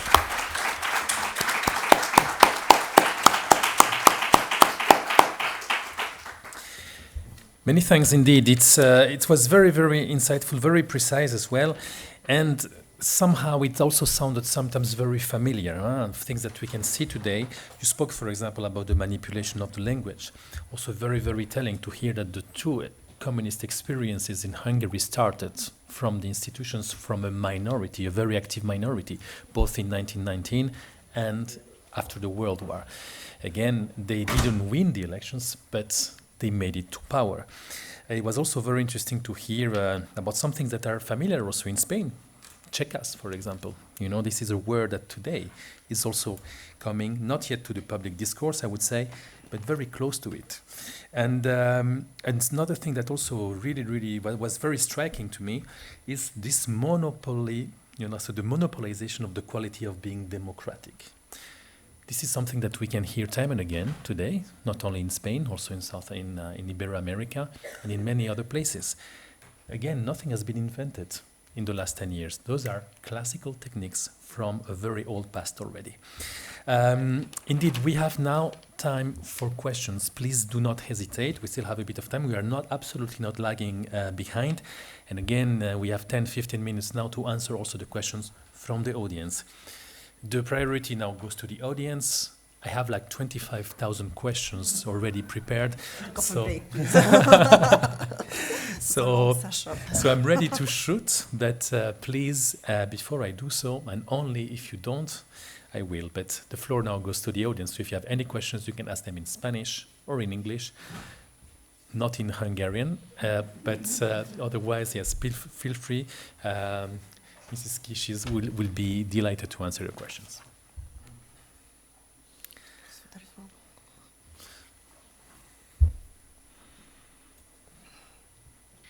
Buenas tardes. La resolución europea sobre la condena del nazismo y el comunismo usa la palabra estalinismo. Y la izquierda, tanto afín al marxismo o declaradamente comunista, pone como pretexto que se condena el estalinismo. Entonces, en su opinión, ¿qué ambición tuvo esa resolución europea respecto al comunismo? Muchas gracias.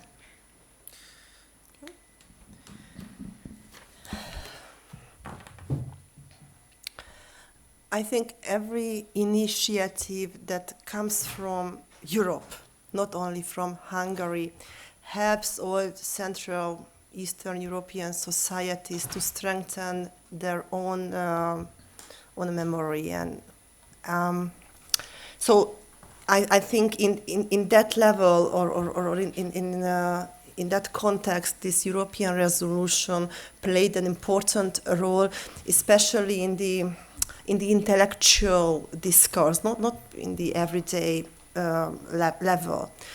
But I think which played also a very important role, another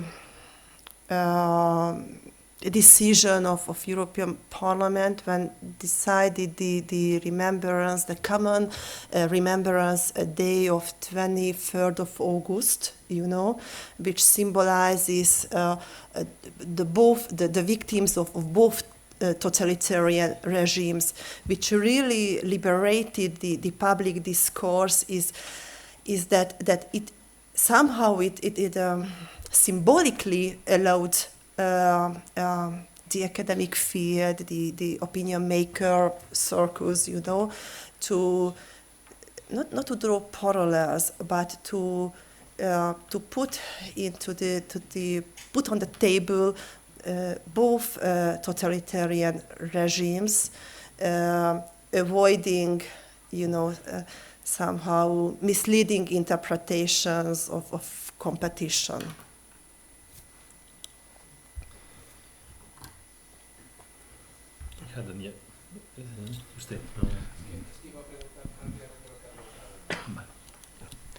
Sí, yo quería preguntar En realidad una pregunta que tenía preparada para Dorothea antes, pero que ese pseudo-estalinismo de Ricardo me impidió, con las preguntas me impidió hacer.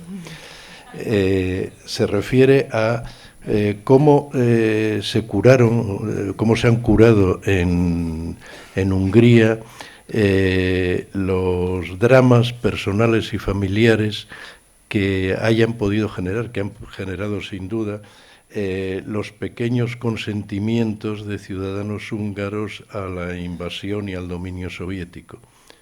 Quiero decir que en personas normales, no en víctimas ni en verdugos, sino en personas normales, esas pequeñas transiciones de supervivencia a la invasión soviética. No sé si me explico.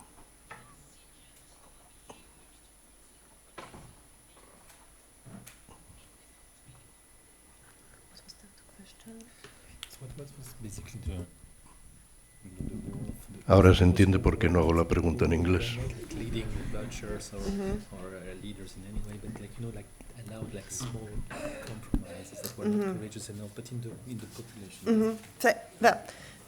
Thank you very much your question, but because I think it touches upon the majority of the society, those who was not real, if I understand well your question, those who were not really, well, the first level victims and was not, didn't belong to the first level perpetrators, but just the normal citizens. Do I understand well your, yeah. And well, actually, the most of the society belong to these groups. And I think why it is very important that what sort of narrative can we suggest to the society which has credibility, not a sort of please understand me well, not a sort of falsified sanctification of certain, but to tell real stories of all of us. If we look at our own life story, we made many small compromises in our lives, not in totalitarian frameworks. So I think this is a very complicated stories, especially in Hungary or in Central Eastern Europe, where decades have passed in communist dictatorship, at least 2 generations, or 3, many families. You know that it's a very complex stories if we go down to family levels, from branch of the family, or like the wife comes from a really victimized family. The husband comes from a bystander family. And I think what our task is not to give one simple answer that you are right, you are not, but somehow help to start to speak within family circles, help to start to somehow outspeak their traumas, because the trauma can be something that I failed to do, I failed to help, I had another aspect, and if many times there is a colleague of mine who said once to me that what was the real cynical tactic of communists, that the responsibility they put responsibility from the party level, from the state level into the society. So they put conflicts within a small society, within families, and then put the responsibility on the shoulders of that people. So what we have to do to suggest or to offer different forums, possibilities, alternative narratives, and many empathy to make clear that who is really guilty is the Communist Party, and not the society itself, which doesn't mean that we eliminate the guilty of the perpetrators. So it's a very complex question, but it was I think it was one of the target of the post-communist elites to put the responsibility on the shoulders of the society in a collective form, that you were collectively collaborated, and so on and so on. So I think that's why I mentioned in the first part of my paper the responsibility of historians and the responsibility of the opinion makers dealing with memory. Accept it? Okay, thank you. It was very clear, thank you. I don't know if there are other questions, but I will maybe abuse my privilege first for to ask you a question, because we are in a university today. I just wanted to speak about also education and the new generations. Please, Mrs. Kish, we can have a short answer so that we can also address probably the last question in the ground. But are you afraid of not being able to keep the remembrance among the new generations?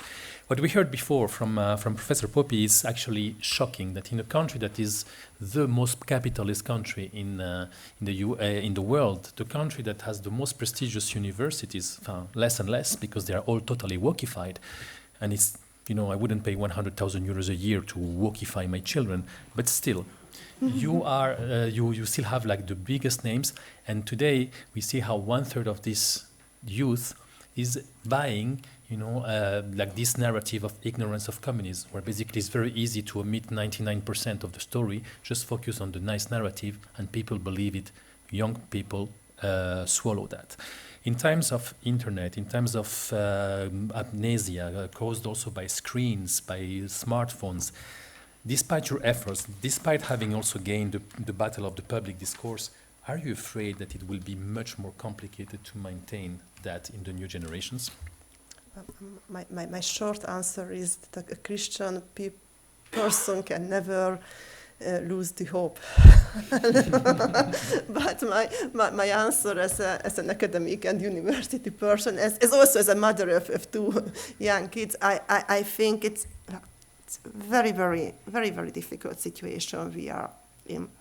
And probably Dr. Pope mentioned that I think in Hungary the most important problem is it's not the ignorance of communism, but the ignorance of history and the uninterest in history as a whole.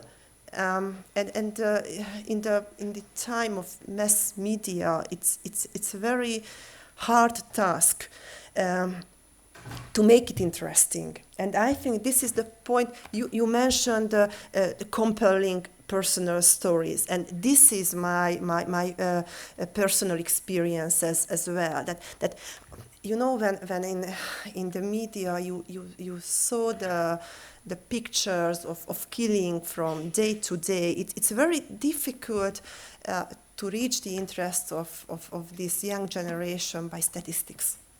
But if you can tell a personal story of a 16-year-old guy who were not interested in history in his time, but became part of history because of personal values, and from that point, it can be interesting for our kids.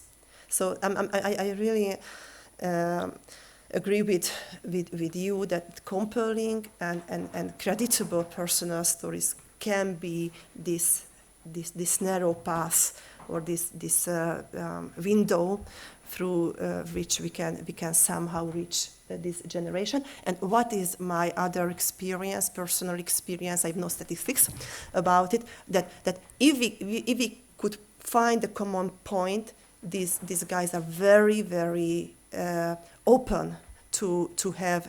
So they are really open and they are thirsty for real personal stories, for real heroism, for real personal dilemmas based on values. So we can I think try the contact, but this is our responsibility, I think.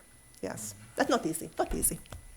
Thank you very much. If I'm not mistaken, this is Peter Masfeld, yes. And there is a statue now in Gül Baba in Budapest, no, about him. Also, I saw once in Budapest in the Gül Baba monument.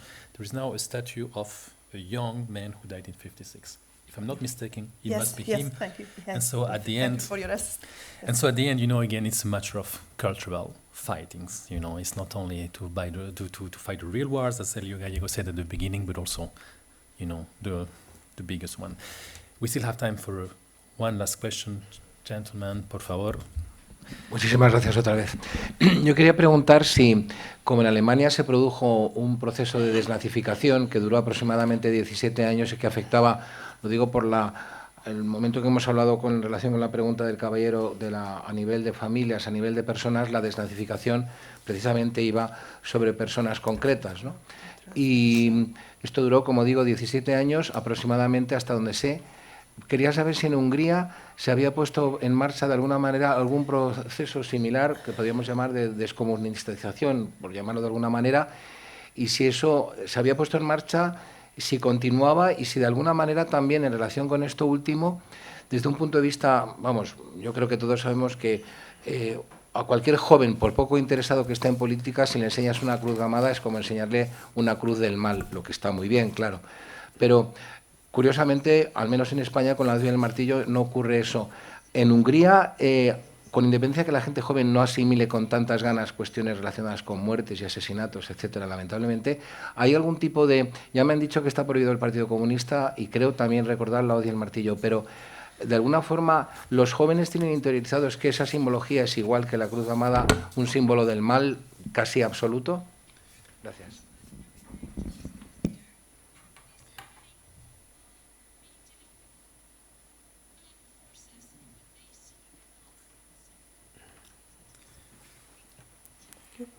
Is it fine? Yeah. More or less. Yes. Thank you.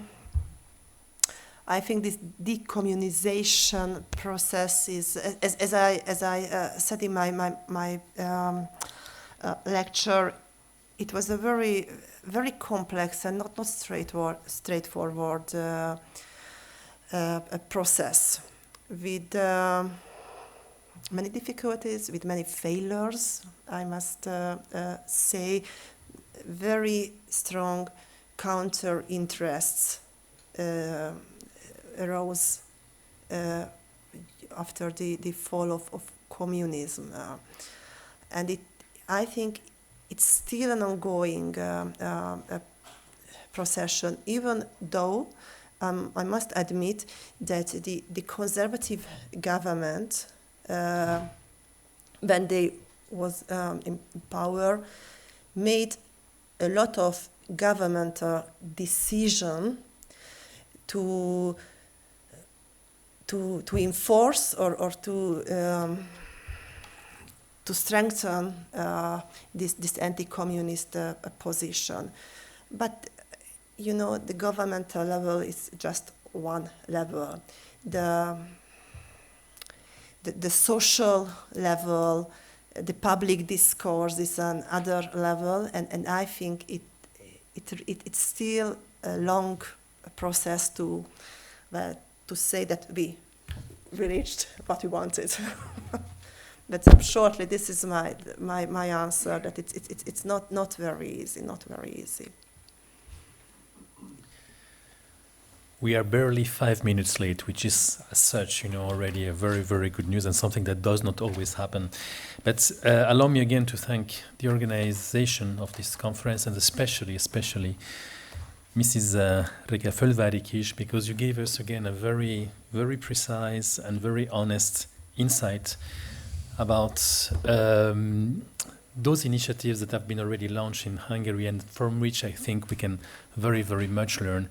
With this big conclusion, for me the most important one, which is really the battle of the public discourse, to take those discussions first in the families, or again not only in academic circles, but to make sure that they reach, sometimes even through personal stories, sometimes also with an emotional narrative, sometimes through the Matthias Corvinus Collegium. And sometimes also through the Matthias Corvinus Collegium. We were very happy to help in this endeavor, not only in Hungary, but also abroad, because again, those are fights that you won in Central Europe, in Eastern Europe as well, but I think where the real fight is happening today is in Western Europe and in other places like, for example, Latin America today.